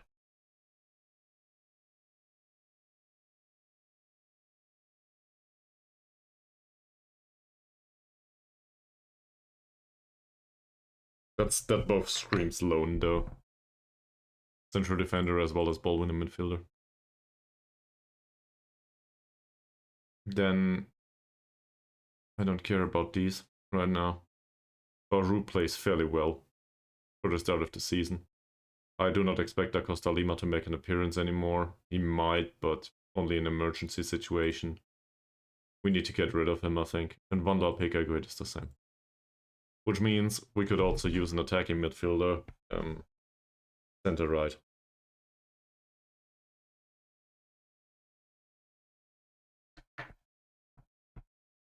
Preferably a left-footed guy, actually. So somebody that is left-footed that can play both these positions would be perfect. Just so we can have an alternative to Baru, tactically, as well as an alternative to replace Juan Servin, a bench player, basically. That says young player to me, or again, loan. And then on the left, this'll do. I don't think we need any of these. Striker position is also fine. Yes, I realize Elbach did not score much recently, but I still think his quality will shine through at some point. expiring contracts.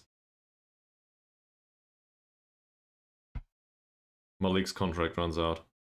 So the issue will now be that most of these contracts have half a year to run.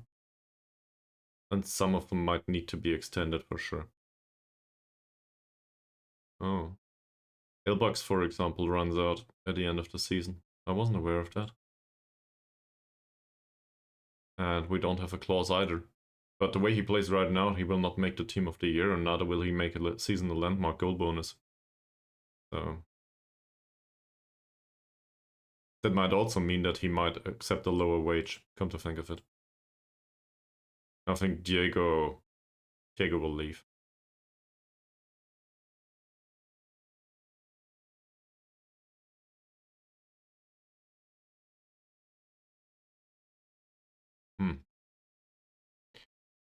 Nobody's attracting interest just yet. We have players that are listed for loan. Nobody's interested in them though. And the recruitment focus, I think we can ignore that for now. We do have one set up already, 15 to 20 years old. And well, we didn't find anyone yet.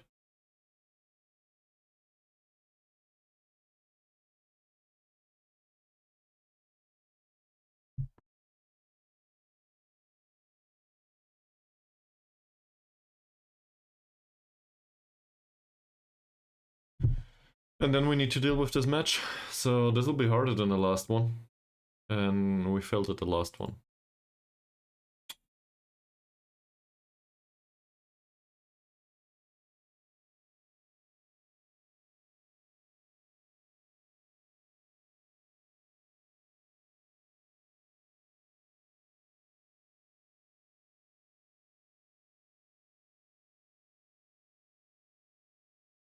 Doesn't know any clubs that would be interested.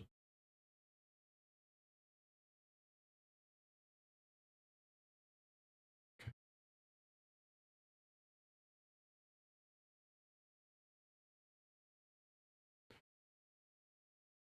I'm somewhat conflicted on the Van Laal issue actually. Now that we gave him some playing time, all of a sudden he seems to develop. I was hoping to see that way earlier last season, but apparently it happens now. Now I'm not sure how to deal with it. On one hand, I wanted to sell him. On the other hand, there seems to be a positive trend. Decision making went up by almost a point. Not too bad. He's still 20 years old. Doesn't earn much money. We might keep him until the end of the season and then extend his contract if it comes to it. Diego, on the other hand, might need to leave. We don't play in a formation that needs him anymore.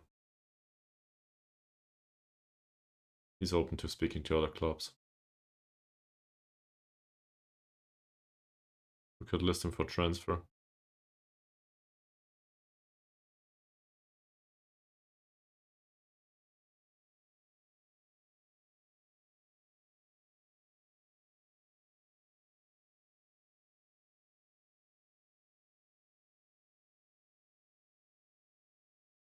There's no interest in him. Well,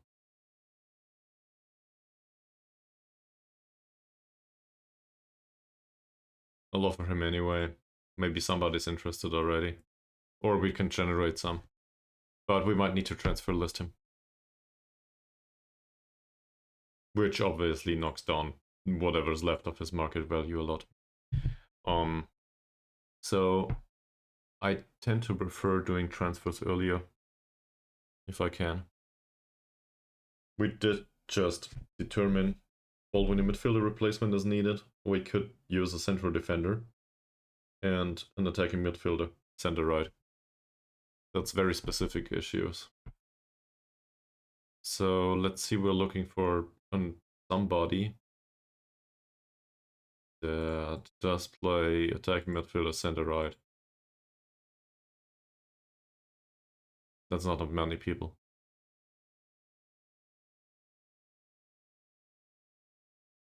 There's a Perak player. Well, he could do. He's right-footed though. No, he's left-footed actually. Oh, not bad. Huh. 25 though. Would be a terrific signing, and the estimated wage is way too high. Don't like that. More like something like this, but well, he can't play in the center. I don't like it. And then there is not much left.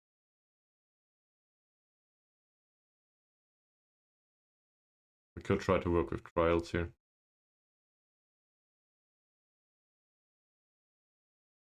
Doesn't really belong in attacking midfield. He would be great in general. Well, he could be. But the wage requirement is outlandish. I can't afford that. Former Terengganu player, that explains the wage requirement at least.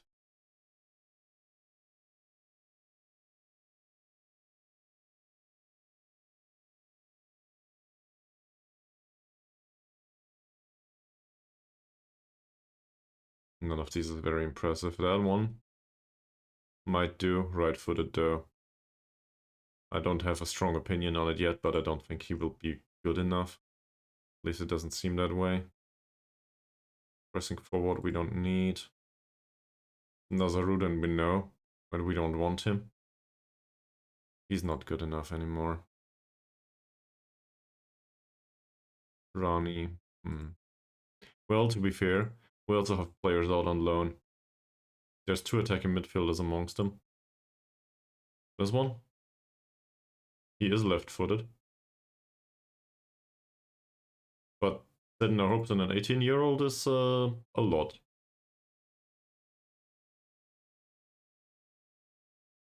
He might do the...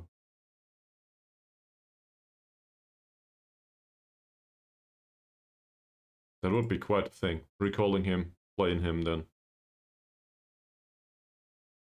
Yeah, and Ahmad does develop too. I'm not sure if he's good enough for the senior squad. We're still waiting. We also have the opportunity to get McManamy back, but I think their thing is done. The McManamy story's over. And well, I'm also looking for a central defender.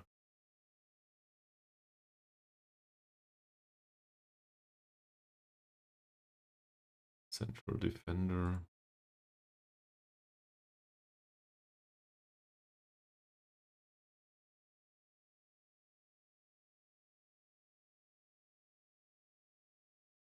Mustafa, for example, is listed for 3.6k. That's not too bad, but not impressive either. He seems to have low wage requirements. Not a good defender though.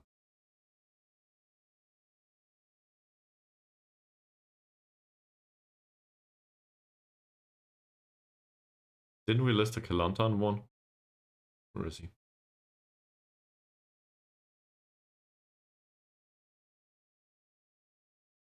Well, the default list contains a ton of players.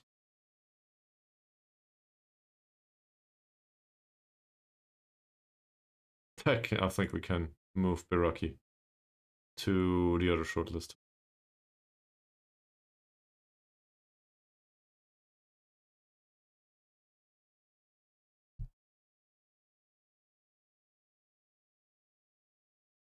This one.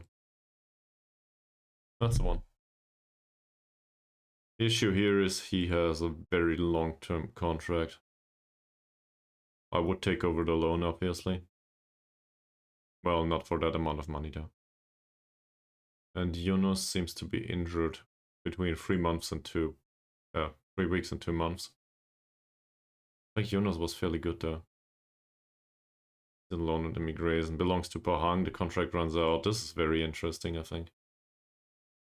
Let's kind of scout to this guy. Yeah, 90 euros we can pay. That's alright.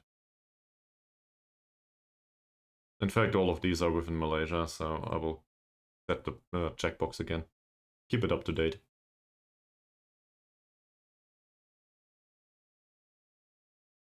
He's with Harini now? Oh, he's with Harini too. Yeah. Well, they signed him because I didn't want him. Due to the trade.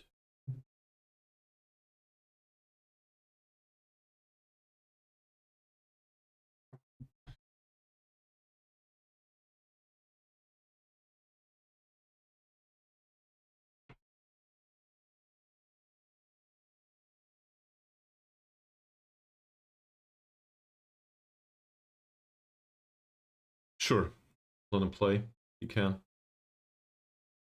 We have 3 days, so 45 minutes should be fine. By the way, given that there is nobody else around, I know you're in the process of lurking. Feel free to lurk, lurk on. But if you have any questions about the game, I might as well explain the odd thing here and there, if you're interested.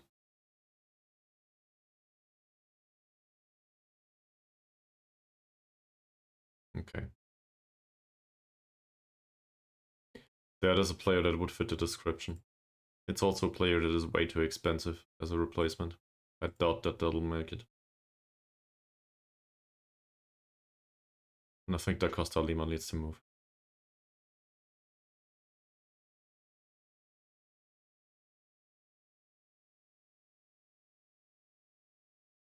I'll try to move him.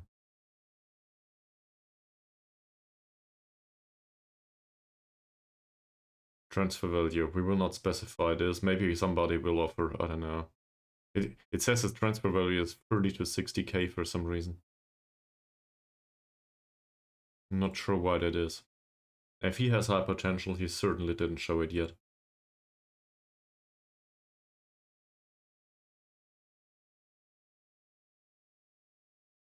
Who's that? That's great. So Diego's wanted too. That's very good. Hopefully they make an offer if we list him. That's in Indonesia, if I saw that correctly. So he might go over the border, but not a big issue for us. They might even pay some money.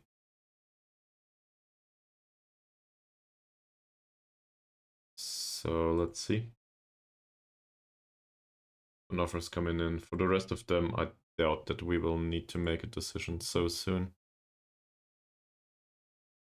We might renegotiate some contracts now that the club has less money.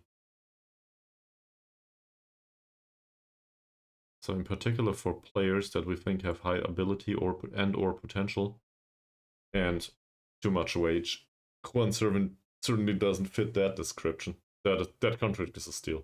Same with Olegs Raj. Yep, Jonathan is on loan. Can't really do much about it.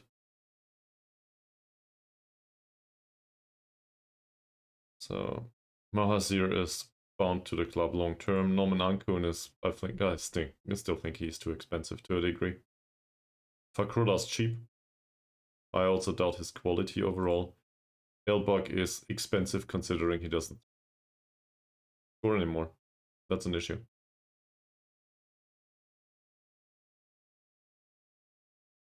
And he's not a star player anymore either. He's decent.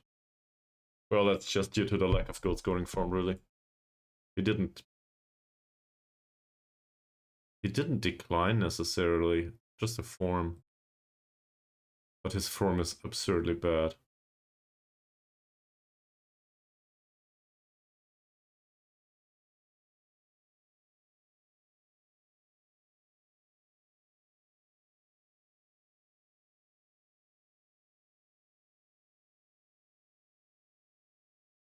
Shall we propose a target?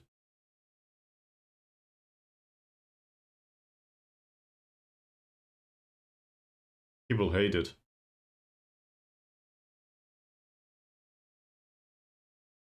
So we did challenge him, and I will set him to the bench actually.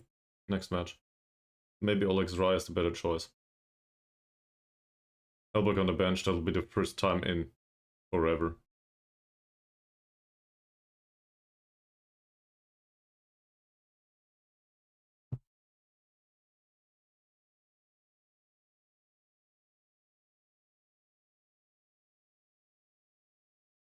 The dumbest thing about Elbak on the bench is he still has his best time in front of him. He's 27 now. So as a striker, I think his best time will be around the age of 30. By the way, somebody wanted me to drink water. So let's do that.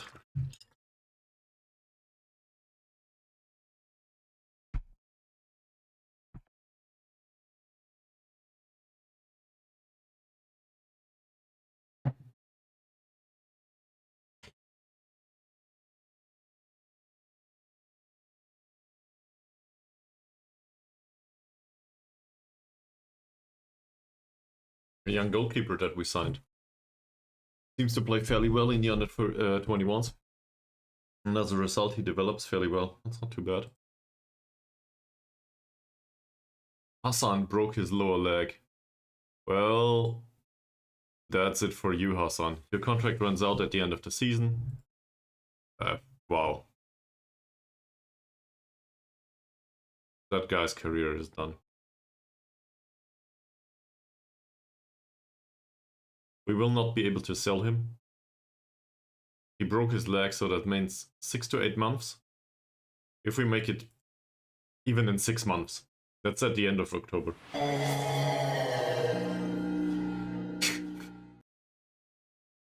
Thanks. Yeah.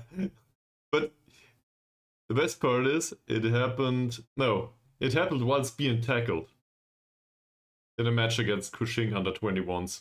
So you probably don't know this, so I'll explain it. Under 21s is fairly self-explanatory, but Kuching is our local rivals club. So there's a picture on the Discord server, in case you're interested. Let me just send it to you. Give me a second. Where is it? Mies posted it somewhere. At least I thought he did. There it is. Copy image.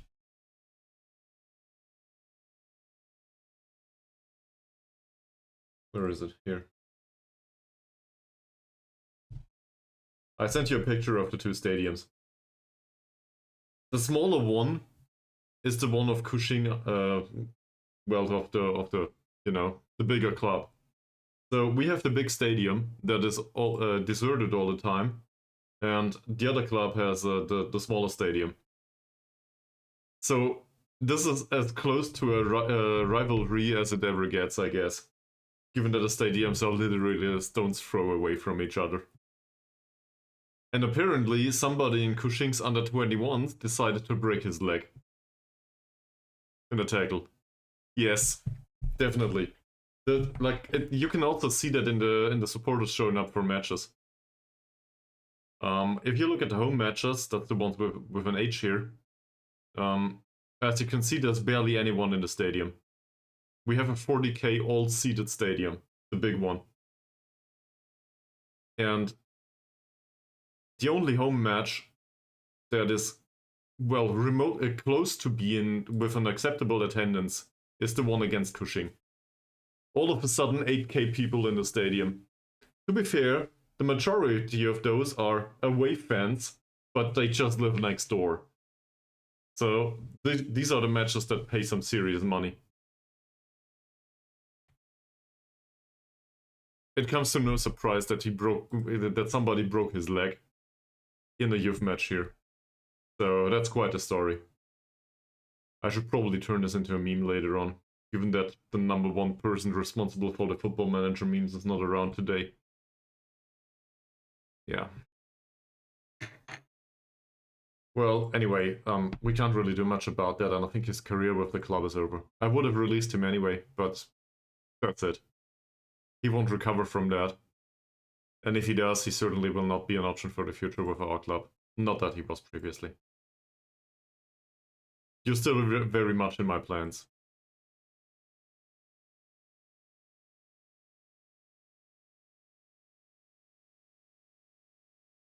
Well, his morale is down already, obviously.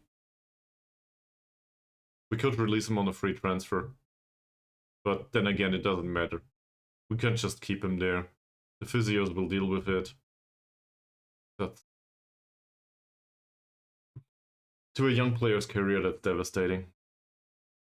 Luckily, this is all just bits and bytes. But Religion does not like the quality of the strength training. The high volume. You have to lift, man. He has 4 points of strength. Look at that. And he dislikes learning a new position. You know what? I dislike you. No problem. We'll get rid of you anyway. So that's also a concern. I didn't look at this yet. Ball-winning midfielder. A defensive-minded midfielder. Somebody, please. Preferably rather cheap. Might come back to Ghazali, actually. Didn't make a single appearance for Penang yet. He has very low wage requirements, in particular. And I think as a backup he will do. He might also accept it. That, or we go all out bonkers and try to let Faris Malik do it. If I compare this to Ghazali, well, Ghazali is far more capable on the defensive side. Malik has some physical attributes though. He has strength. For a defensive-minded player, that's not bad. I might actually do this. I might actually promote him. He doesn't even have a contract yet. Says he's acceptable for Liga M4. On the other hand, he's unambitious. But I might actually promote him to the senior squad and use him. Oh. Hamza is wanted by Bukit Tambun? Okay. Not sure if I want to bite their hands off. I mean, we don't pay him. Do I want to pay him? I wasn't aware, so that might be an issue later on. Our regular youth squad does not seem to attract attention there. Sadly.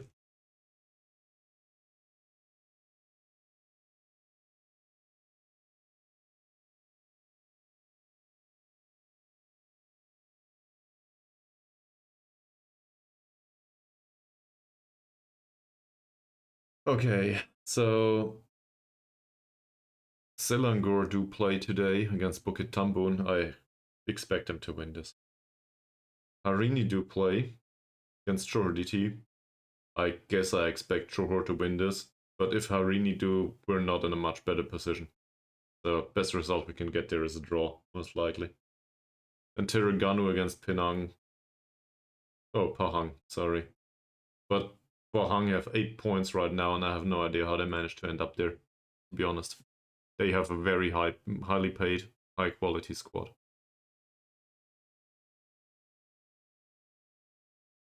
This former loanee of ours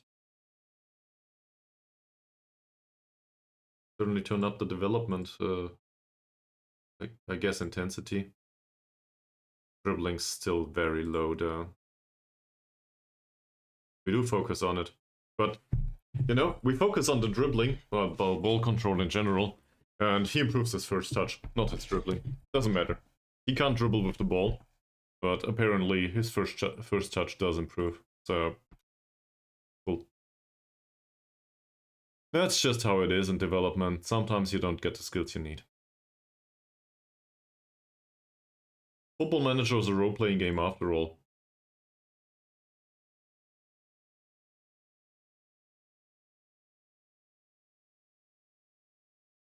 I do very much like his development overall here. The issue is that the focus on the bravery and the heading doesn't really work. And so this was recommended by a follower, Jaron. Given that he has good jumping reach, I'm not opposed to the idea.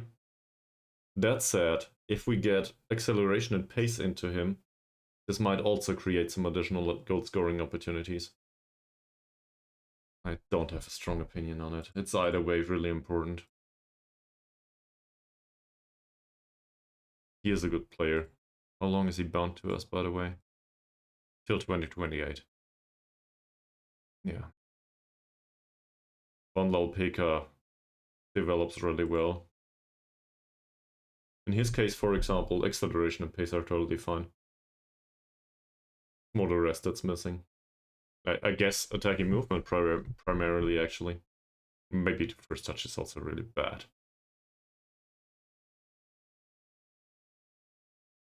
Passing's really bad too. Additional emphasis on something might increase the injury risk too much. Then again,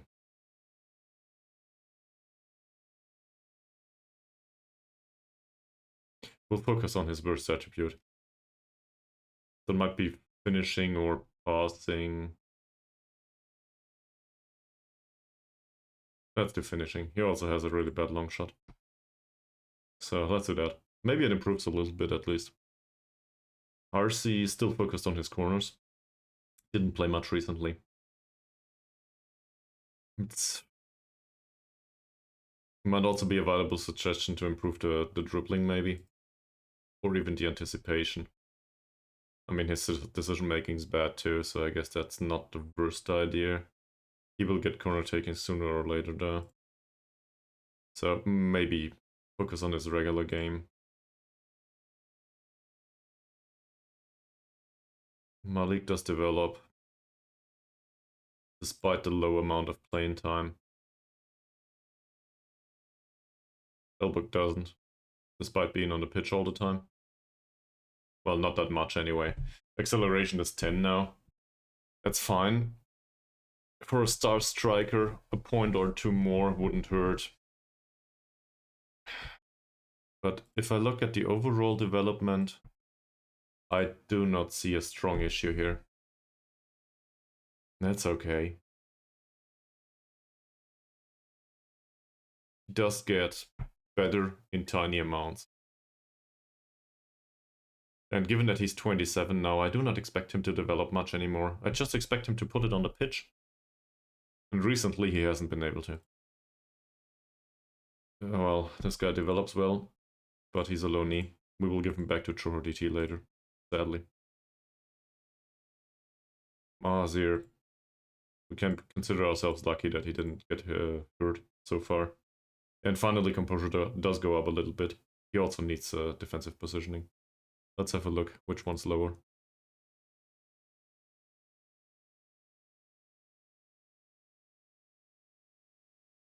Still the composure. So we stick to the composure. Hopefully that does get better. Olegs Raj focuses on the penalty taking right now. We could also focus on the strength. It's his lowest attribute. And that is needed as a striker. So I think might not be a bad idea. Lift man. At the age of 16 we sent him to the weight room. Wait. Well, whatever. And Fakrullah. So we dealt with Fakrullah last season. He did reasonably well most of the time. This season I have my doubts. Ever since Mahathir has been around, Fakrullah's role in the squad has been on the decline. And at this point, we found somebody that can replace him. The only issue is he's hurt. Jacob's wanted by Deltrans. Transfer window's closed. When does this open? Thank you very much for startling me. Not fair. Also, welcome back to the stream, man. You were not around, so I fucked up the last result. We lost. Also, you go here. Why? That's not... I guess I deserve it, in a way, given the result. But it's not a polite greeting. So, I see you found the stickers, though. In case you're willing to share, Charanella, there should be a different placement now for the sticker dialogue. It's no longer part of the video. I don't know how this works. It should be in a separate.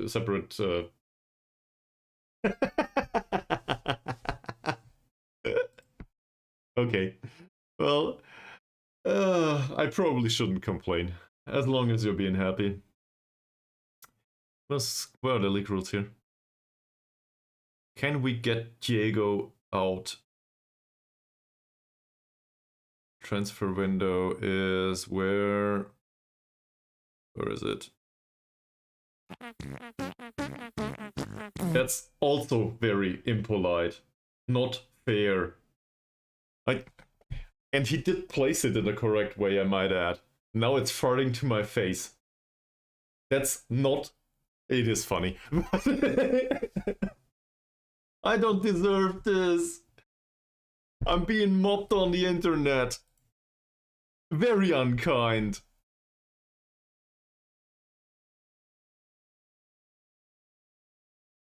There it is.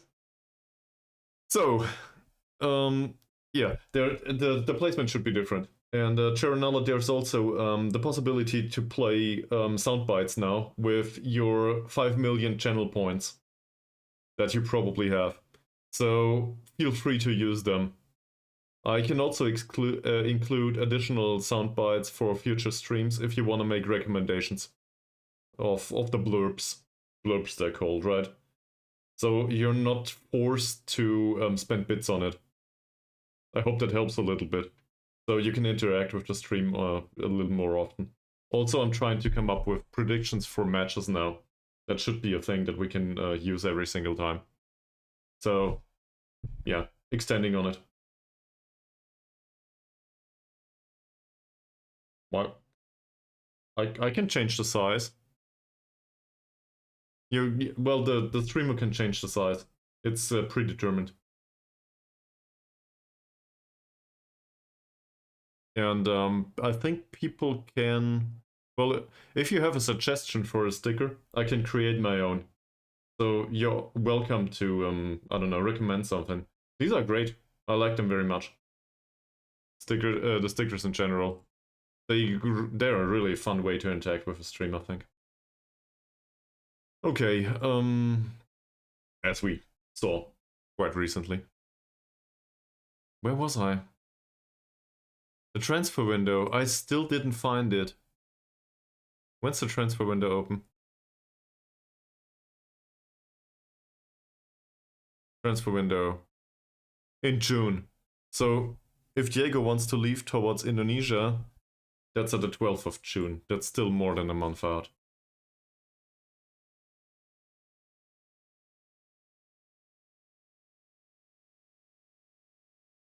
Also, we seem to have lost Chironaldo again. Well, thank you very much for throwing a tomato to me.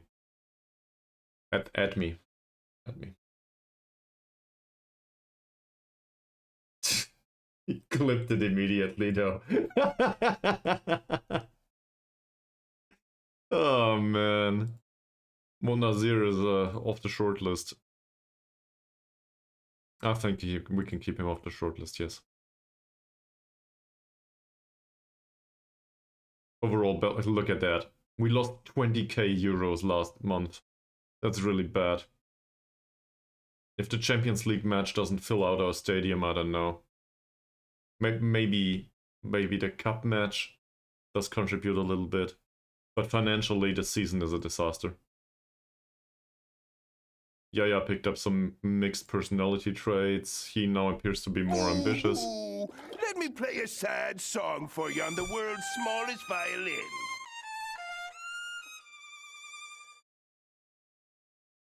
I shouldn't have shown you. I'm not sure if I should have. I don't know. Don't date the player at the game.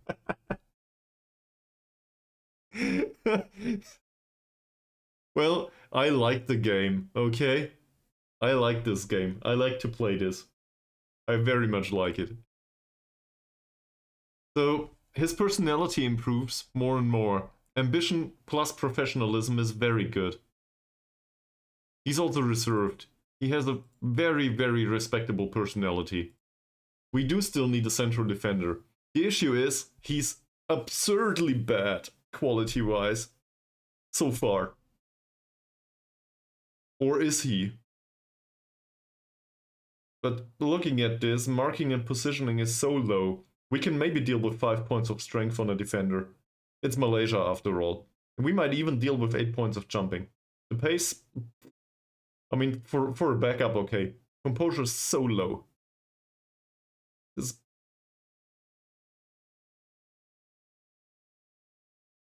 He doesn't even have a specific training regime. We'll put this to defensive positioning. If this gets into the 7 territory, he might stand a chance. He's also susceptible to injury. Oh, okay. Well, he has a contract though. But he definitely belongs in the under-21s.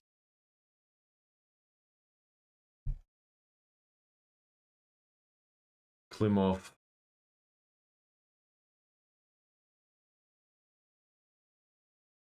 I don't think I care. So, Jaronella, did you hear what I said about the sound bites? As an alternative to the stickers?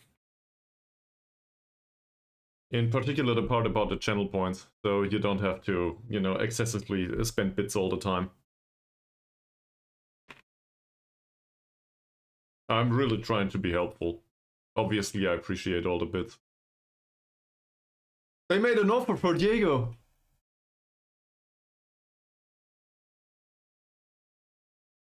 Woohoo!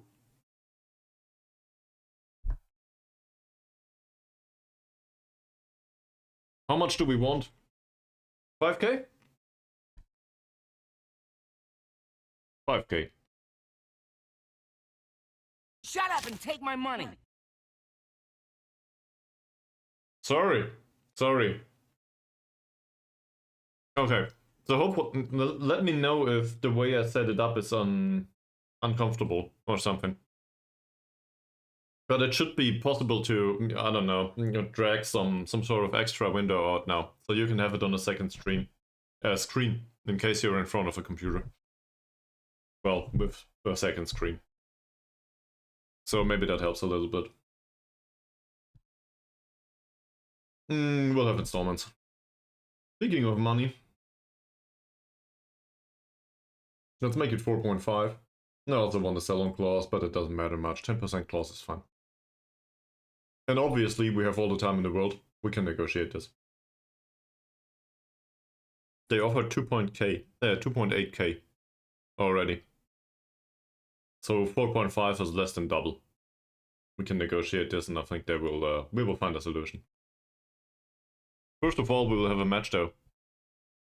Yes, you did. We celebrate. Well, I tried to celebrate as much as I could.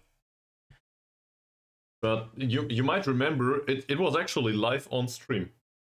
I was really excited for you. So if you don't remember, I don't know what I can do. But I'm very happy for you. I really am.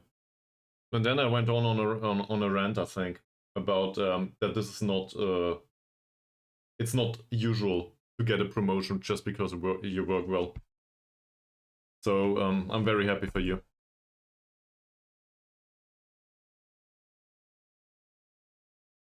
Now we only need to promote Da Costa Lima to another club. Okay, I did take off Elbok. Yeah, okay. So, well, I'm still happy for you. Like, I will probably still be happy for you in half a year. That's... Money is always good.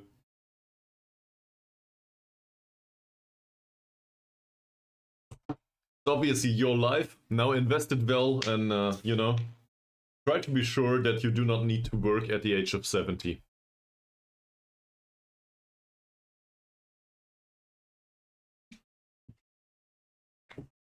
Or do something else with it. I don't know.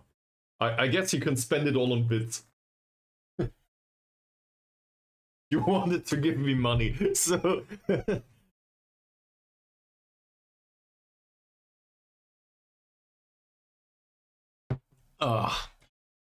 Alright. I don't know how to deal with the next match. I have no idea. But I think we will rotate a lot. It's a case of just throwing the dirt at the wall until it sticks, I guess. Because for now, I was not happy with the performances overall. So I think it is an opportunity to really show them that we're not happy with it. And we do this by rotating. And I might even play Ahmad here. Well, you might be right or wrong with that prediction, but do you really want to discuss this? I guess from a perspective of risk, though, you are responsible to cope with the risks within your own life. And depending on your perspective, that might be worth hedging or not. So, I don't know. I predict that... What the hell is Rente? The annuity? No, it's not an annuity. Social Security. I predict that Social Security in Germany will be absurdly useless when I reach it. That's for sure. Given that, I don't know, half of the population, basically all the baby boomers, will go into retirement now, and we will pay their retirement income.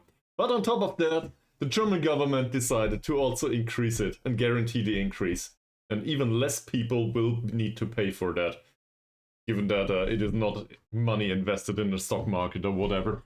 So we will pay it in, how's it called? Umlagerente? No, that's not the word. Whatever.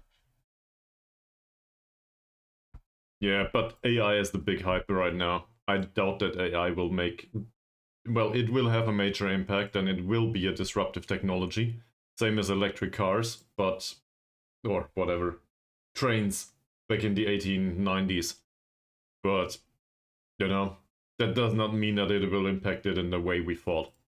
So I'd rather not insist on AI being the next big thing and that will change our lives within the next half a year. It might change our lives in the next 5 to 10 years though. Think about the internet maybe. It was all the hype in the well, at the turn of the millennium. But in the end, internet took another 5 to 10 years and nobody thought about Google back then. So whatever, AI companies will come up. We will have changes, but I do not want to predict how. Also, it's very much a process that is prone to error. Like language models in general, but also any other AI.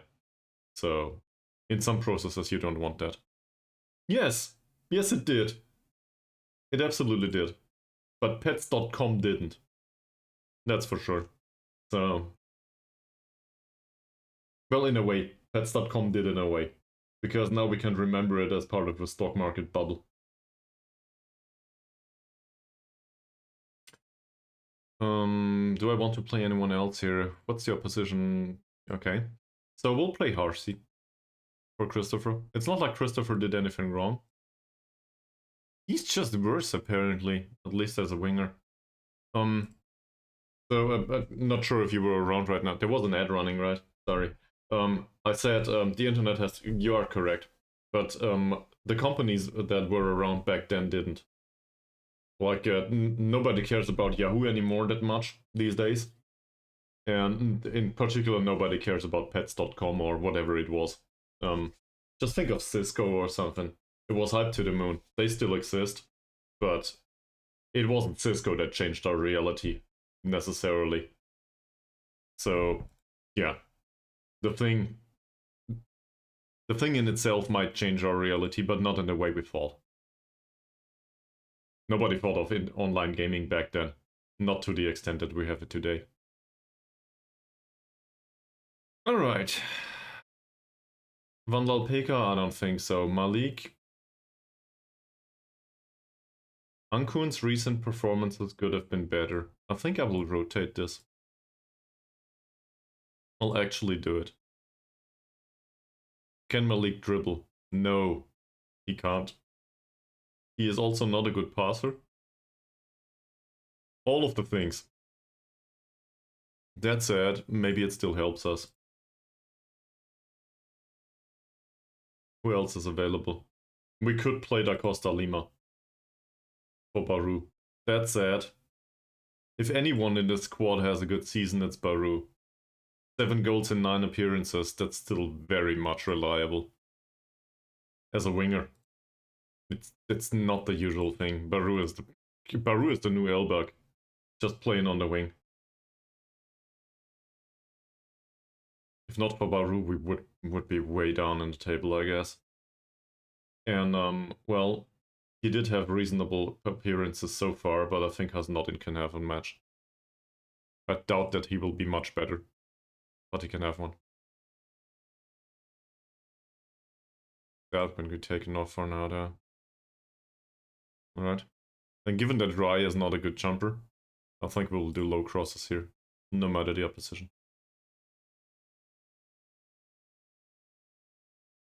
I don't think so.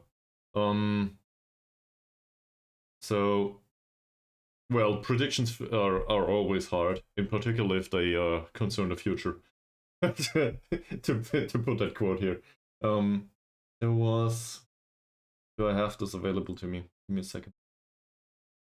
There was a wonderful comic at some point somewhere. Hopefully that's on stream. No, it isn't. But let me quote a comic here. That's perfect. I'll put it on the Discord.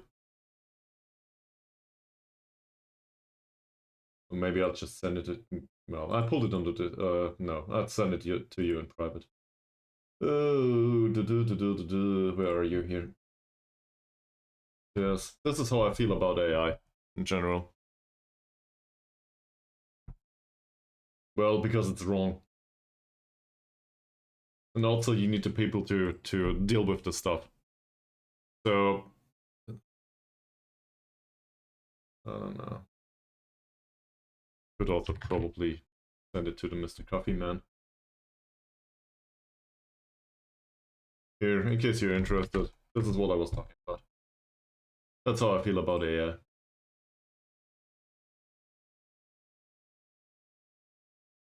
Well, let's see that we get through this match though.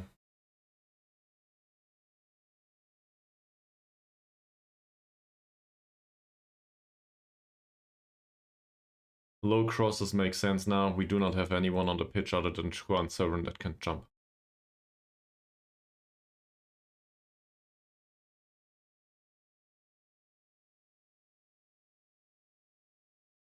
We just subbed him. Yeah. So the rest of them I do not want to start. I do not think we need Van Lopeka to be a starter. That said, well, considering the training performance, he would probably deserve it. Then again, Juan does always deserve it.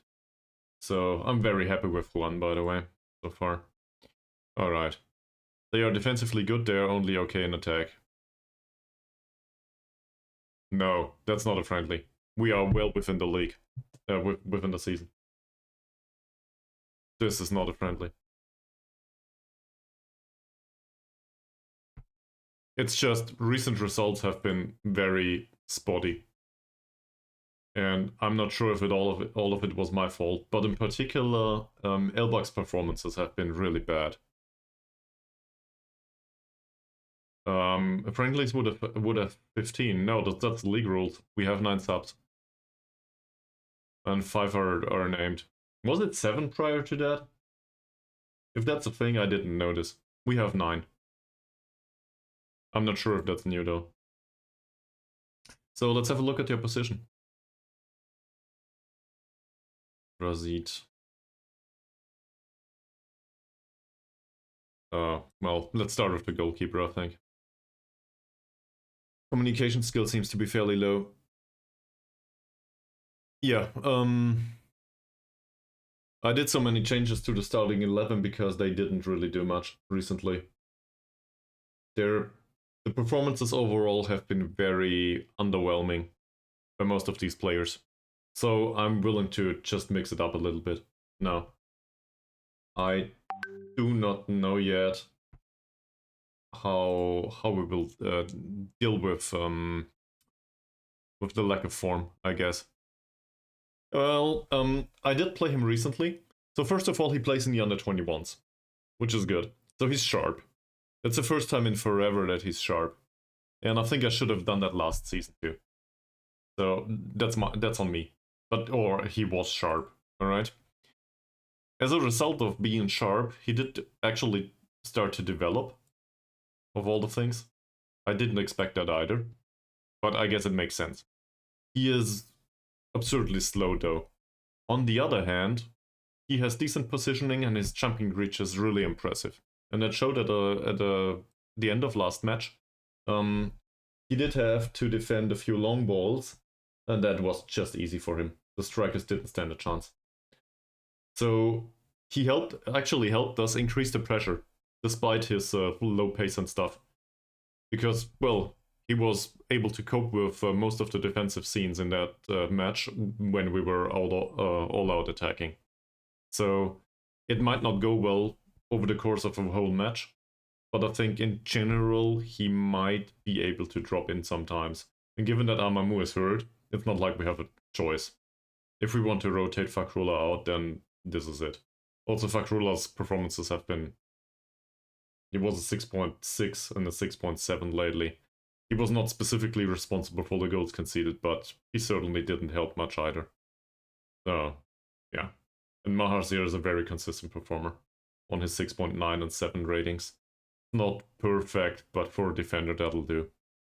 So I'd rather rotate Ahmad in for Fakrula. Anyway, going back to the opposition instructions. Not to rant on for the next... I always take forever for these, don't I?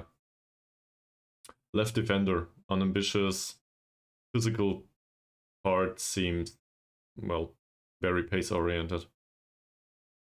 He doesn't really seem to lift. Dribbling is okay.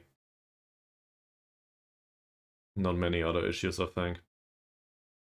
The passing's fairly low. Crossing's also 4 to 6. I think he can have the ball, actually. So don't mark him. He can have the ball too. He's a 6 in passing. Vision is not impressive either. He does have strength. First touch seems to be okay. I'd rather not close him down too much. In fact, that is part of the stream of the VOD. I think I closed down midfield too much in the last setup in one instance, and that is responsible for us losing the game. In a way. So, in case you're interested in that, maybe watch the VOD later. Just that specific part, obviously.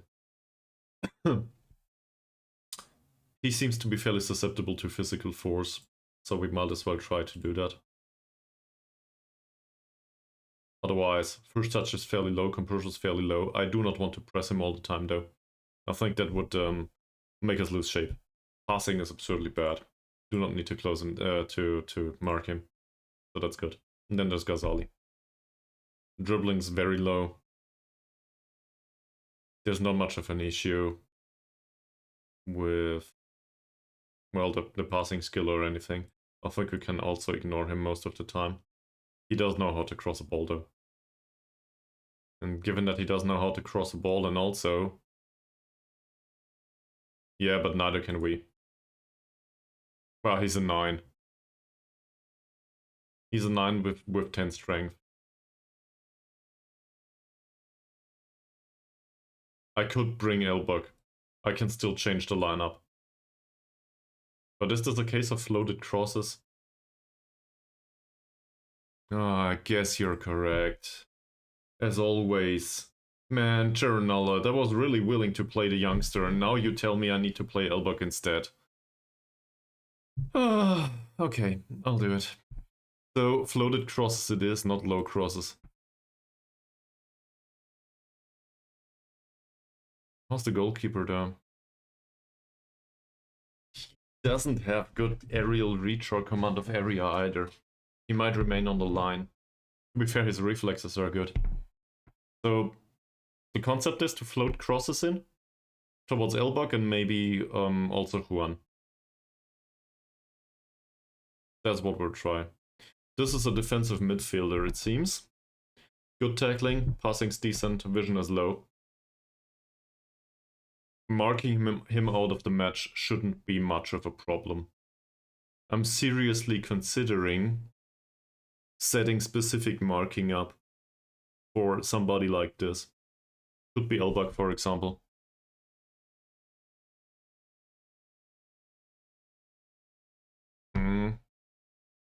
Might be an idea. Well, let's see. We might also just leave Elbuk on the pitch, because you are correct. It seems like we need him. They seem to have issues physically. For now. This guy's also very slow.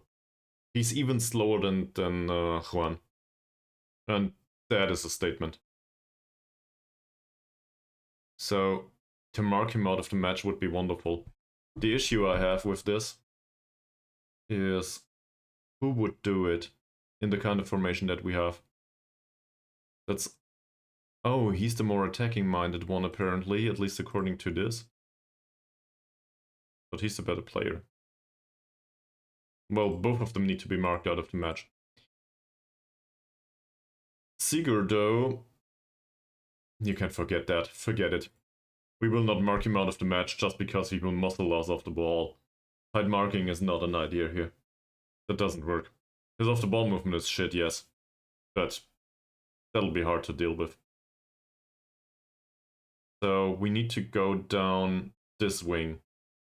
That's their right, so it's our left. That's Harcy's side.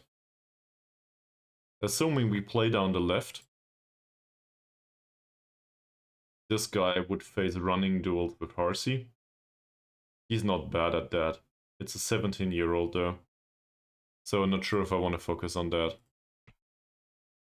Probably not worth over-interpreting it. Shall we set Juan on this guy's heels? Off the ball movement is 1, 2, 3. He's very good concentrating. Juan's marking is a whole 4, but he's physically definitely superior to him. So in this specific case, I think I want to set him up. Mark him. What was the name again? Saleh. Modfaiz Saleh.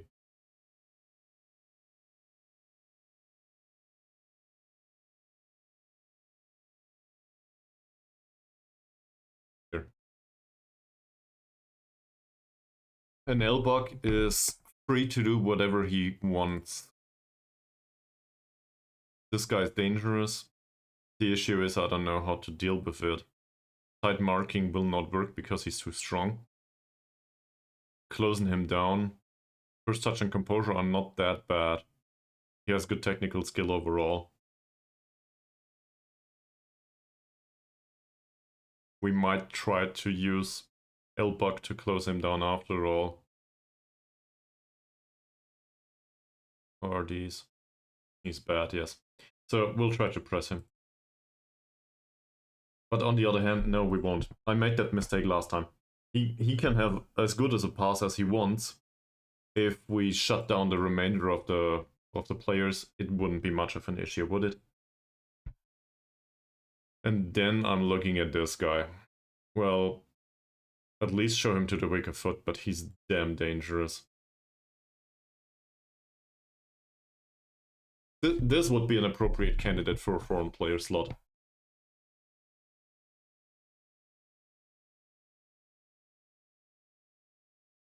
Off the ball movements, okay.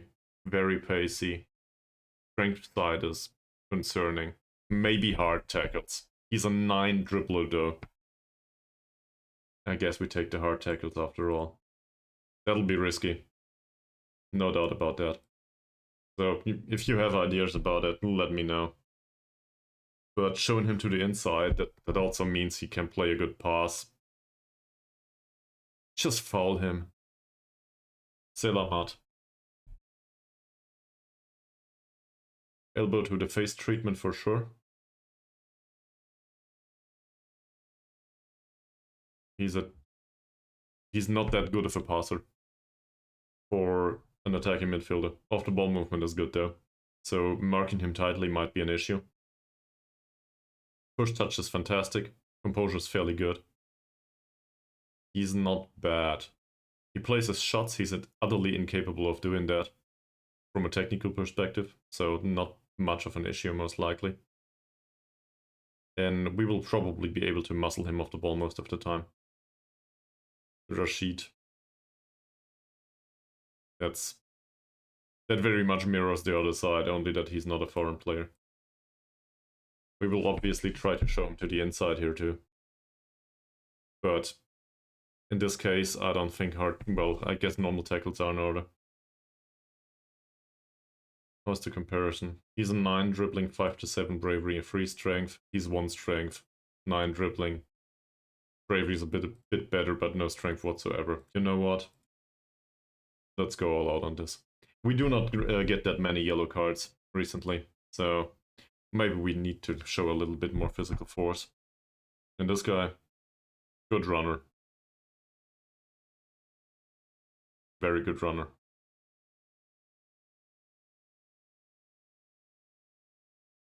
Last chance to tell me that Chin Sum needs to be in goal despite his recent performance of 6.1 in the last league match. Nah, I won't do that. So, did any of you two see anything that we should do? Or change? In hope that we will get a result from the match. Maybe going down the wings.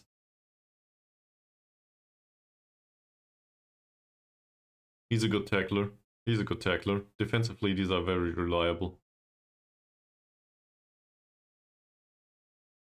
The left defender does not seem to be a good tackler, and his positioning is an 8 only. The right one, better. So we focus on our right, on Baru. Okay. We focused on the right. That's the weakest side that I can think of. Also, Baru is very consistent. So, all the trust in Baru. Submit this. Pleased to be played in his preferred role. Well, I'm certainly hoping so. Dressing room. Let's just encourage them. That doesn't help much. Cautious encouragement again, maybe? On everyone. Some of these players did not make that many appearances so far this season. Here. Okay, short break. I will get something to drink from the kitchen, and then we'll do the match. Here, beep.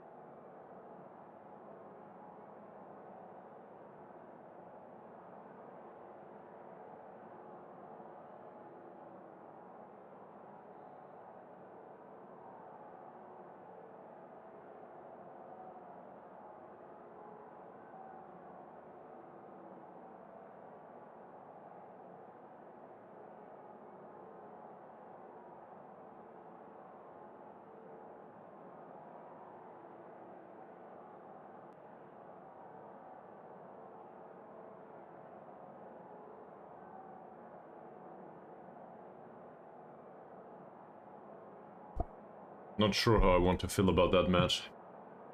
Well, time to go. Stadium certainly has some supporters in it, sadly it's not ours. So, we need to get 3 points away from home here, if we want to stay within the top area here in the league. As you can see, Johor DT won their match, so it's only about following them. It is unlikely that we will win the league again this season, considering the performances so far. That said, we won by surprise last season.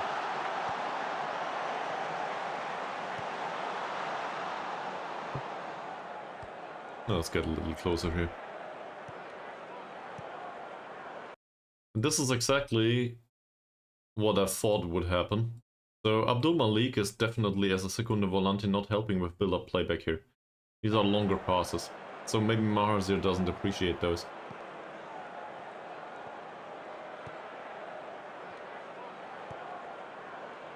Alright, going down the right, as instructed. Baru with a floated cross towards Harsi, that's the wrong guy. Ball's one back there. Elbog on the ball. Going down the right as instructed. Go Baru, go! Go! All on his own with a floated cross towards a goalkeeper that fists it away. Well, that could have gone better. I also forgot to encourage them. Go guys. You can do this! Badrul Hisham doesn't appreciate being encouraged. Fuck off. Boo! There should be a Patrick Boo sound in the collection somewhere.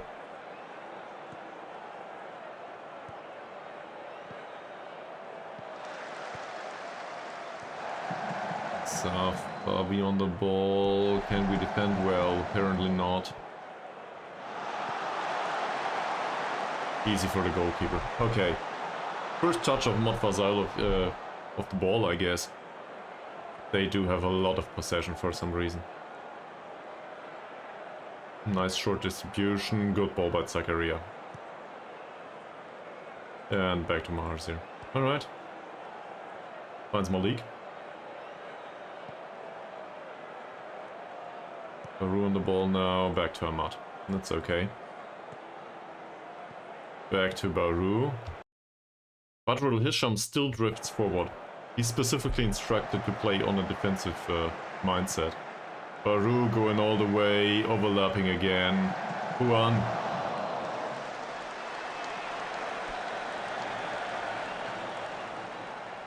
Well, we did have a chance. It's just Juan's heading is not known to be particularly precise.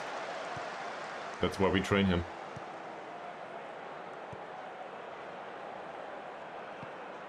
Ahmad with a slightly longer pass. Not bad. Don't lose it. That's not bad. Finds Juan Servin. We seem to rotate the ball nicely now.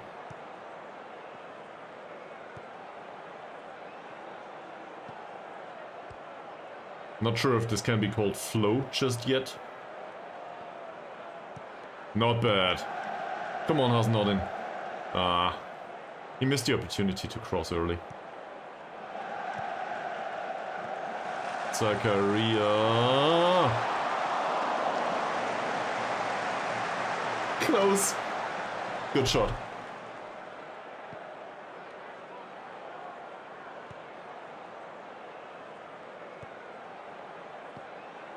He scored one of these last season. It was goal of the, at least goal of the month, maybe goal of the season, I think. Baru again. Nice. Ah. Corner. Let's encourage them again. Can we get a result today? This certainly looks way better than last match. But who knows? Gotta put him in.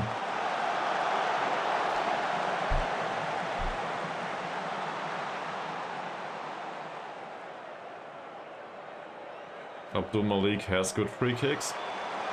In this situation, yet another chance. Low grade. Juan's not the one to hit these, but you know, you can get lucky. I do not see much of an issue so far. Get the ball.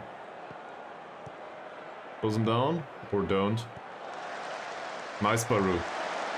He did tackle him. Oh, okay. That's the first chance. Not a bad one, but not high grade either.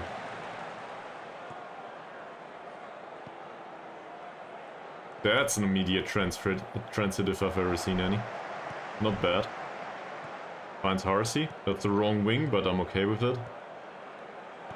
Still good off the ball movement, and that would have been a great opportunity if not blocked by the defender. I like it. Nobody seemed to react in a positive manner on being encouraged. Alright. That's bad. Don't tell me we concede after a corner. Nice tackle, Hasnodin. Very good. Very, very good. Baru 7.4 now. Despite not having scored yet.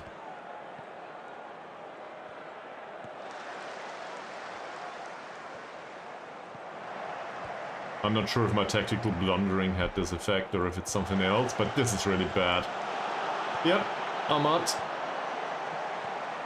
Go! Well done at first glance. They did manage to defend it in the end. But he's really slow. It certainly showed here.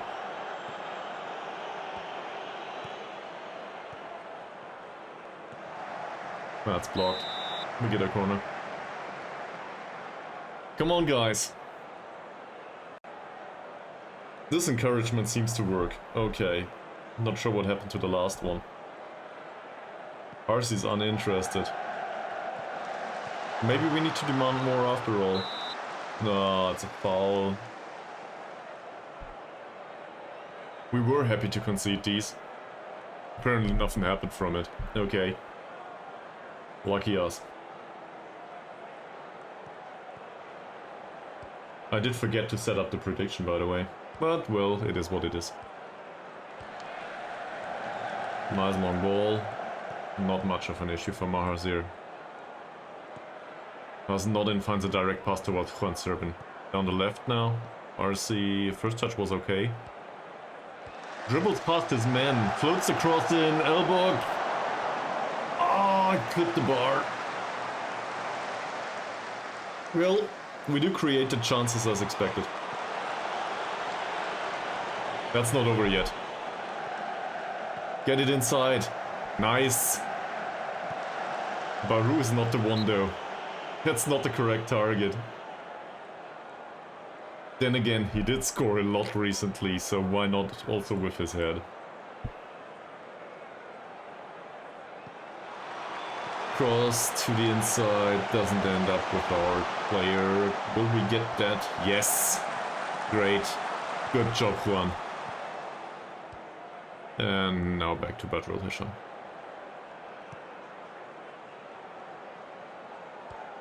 Just pass it around for a little bit, it's fine. Hasnodin finds Harsey.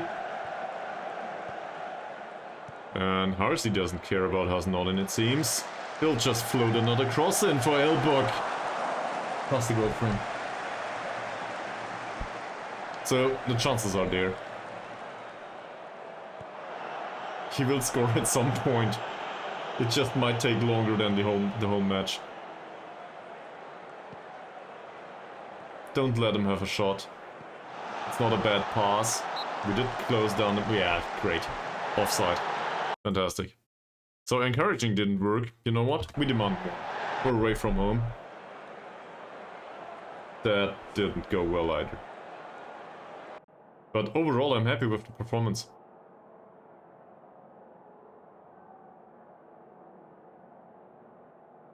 Apparently they do not lose faith. So we will tell everyone that is below a green rating that they have not been good enough. Let's do it the other way.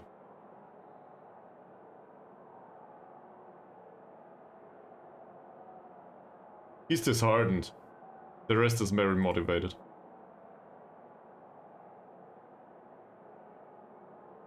Seemed unprofessional in his reaction. Oh fuck. Well, okay. So now we know that he's not that professional. At least he's in a mentoring group of a professional guy.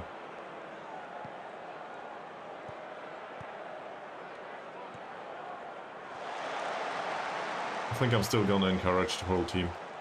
Might not work that well, but they seem to have a positive reaction at halftime at least. Hopefully that stuff with the goalkeeper will not come back to bite me. No, come on. It's a yellow. Okay. We'll tell him to ease off tackles. I think there was an instruction to go hard in on this player. That is easy. For now. Badrul Hisham's 6.4 rating now with this yellow card. Elbok defends well. Elbok in the own penalty area. At least he's there. Badrul Hisham up front. Our new star striker, Badrul Hisham. Or not. That's not in. That's... Oh! That ends up with Baru! It's a corner at least. I don't know what's going on with the goal scoring. Usually they were so reliable in front of the goal. One.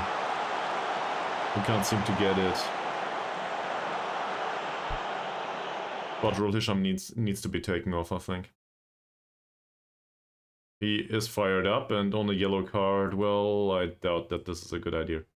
So we'll bring Mr. Ahmad Nizam on.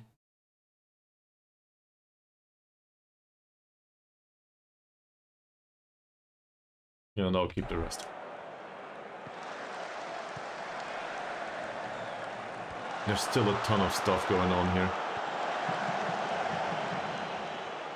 I won't say we absolutely dominate the match, but it's very close, and Elbok with yet another sitter of a chance.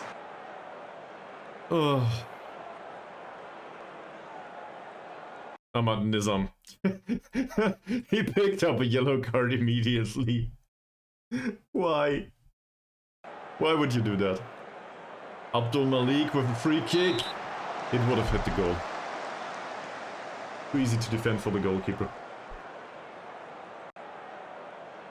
Well, so the performance says we should win this. The issue is we don't do yet. That didn't go well. Silamad on a yellow card now. And also, who is Abdul Rashid? That's two attacking minded players. Doesn't matter much. RC Puan with a bicycle kick. Didn't expect that.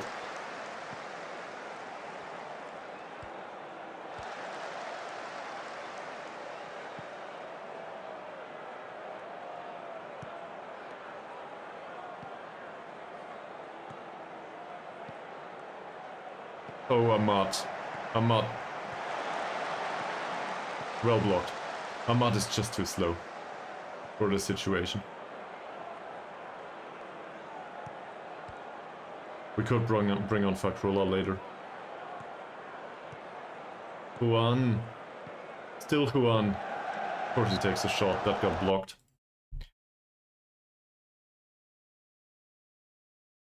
Who can come on now? Ahmad's nervous. I cannot have a nervous defender on a pitch. Oh, no, wrong. Let's replace him. He had 65 minutes. If that does not help his development, I don't know what does. I won't put Zakaria off the pitch. I will not replace a goalkeeper. Elbok is definitely the better choice right now. Harsi didn't do much yet. We barely have any issues with the defensive side yet. I'll bring Jonathan. Set him to attack. Bring Christopher. Set him to support.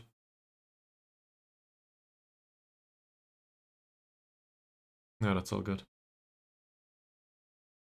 And we'll overload on the left, if it comes to it.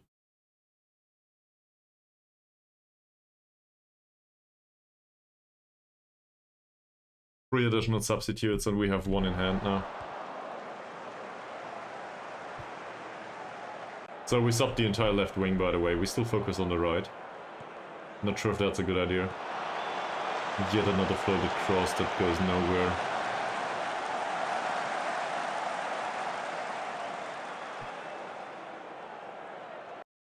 Yeah, focusing down the right now. That focuses down Baru's side, who is exhausted. Let's see if we can find something else here.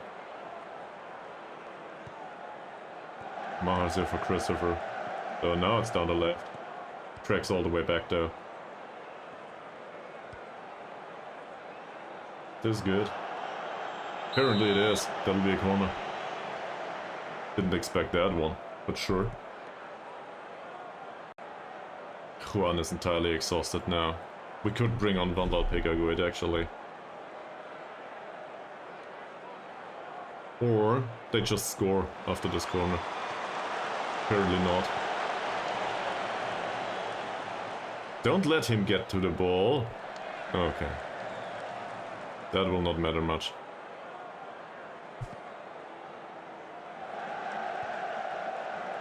Juan doesn't lose the ball, that's alright. Mahathir back to Juan Serpin. Not bad. Come on, Elbok. It's another blocked shot.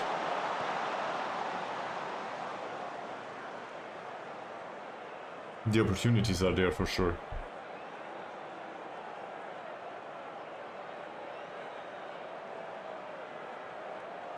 Zakaria is exhausted now too. Christopher, nothing yet. Malik, Christopher, second attempt. That's a bad cross. Whole bunch of yellow carded players is there to defend. Not bad. Ahmad Nizam, cross from deep towards Christopher. He hits the goal frame.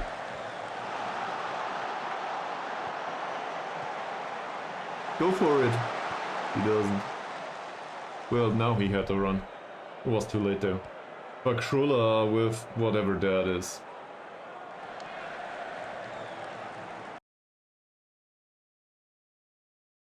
I'll try something that I rarely do. I'll do fire up.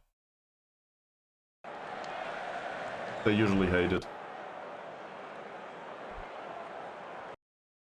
Seems like he's fired up. Some of them are motivated, he's struggling to meet the pace. So at least Baru is fired up. Malik is a very good free kick taker. Very, very good. Theoretically, that's very close to the goal. Fingers crossed. Can we finally score? Yeah! We can. Oh! That was a hard can to open. And apparently this does count as an own goal on top of that.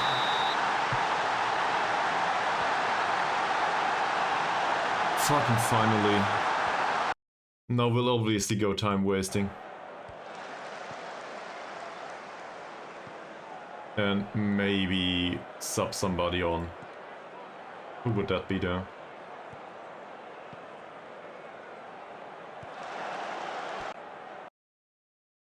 More options to attack, okay. Well, it's either replace Elbak or replace Servin. And given that Van Lalpeka seems to be fairly sharp, I think we'll replace Elbak in this situation.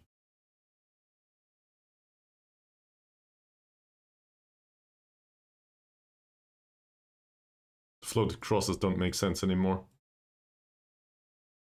So we'll keep that mixed.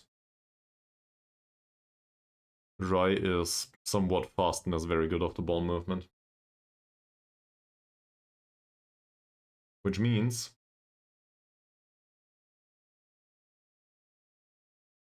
we could also change the crosses away from target man and towards center. But I guess I will do that. So that means all of you will take that crossing off. Vary it a little bit. There's no target forward on the pitch anymore. That should do.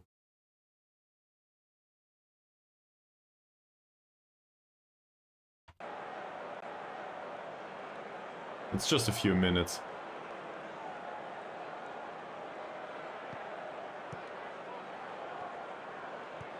Yeah, just keep the ball. That's also okay. Nice long ball towards Malik. Quick pass by Malik. Exchanges passes with Baru. Baru is still there. Floated crosses are off. Retains possession. Ahmad Nizam. Malik too. Nice one. Is this a penalty? It is not. It's a goal kick. Vital intervention. Other referees would have seen that in another light, I guess. By the way, Ankun didn't make an appearance for the entire day. And Abdul Malik still made a good appearance so far. Nice Baru. Beats his man. It's a corner only. That could have been a penalty though. I think overall I can praise him here. Hopefully they like it. Apparently they... well, Fakrullah does. He did nothing that was praiseworthy though. But whatever, as long as he's excited. One takes some seconds off the clock, it seems.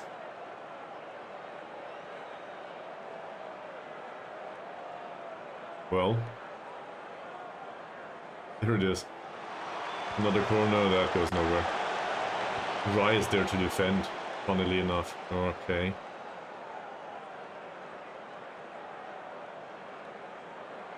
One and a half minutes to play.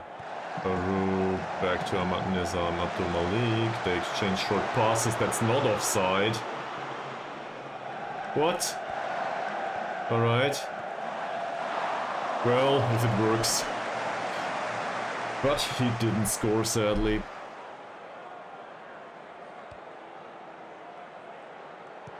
The chances created were fantastic so far. So I cannot fault their performance, whatever happens. Hopefully though, we'll get the win. Don't you dare! Well done. Alright. Good pass. 40 seconds, Baru. That's alright too. 10 seconds left. Nice header. Nice overview of the play. So now we just take the 3 points away from Kedah. That was way more difficult, on paper at least, than the last one. But we did get the vital goal in the end. And it was an own goal after all. At least according to this. In my book though, this goes down as a free kick goal.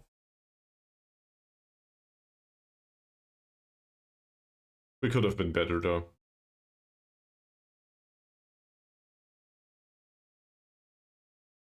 Okay.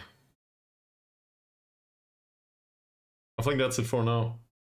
Thanks for watching, thanks for the stickers, thanks for subscribing, and have fun with your game.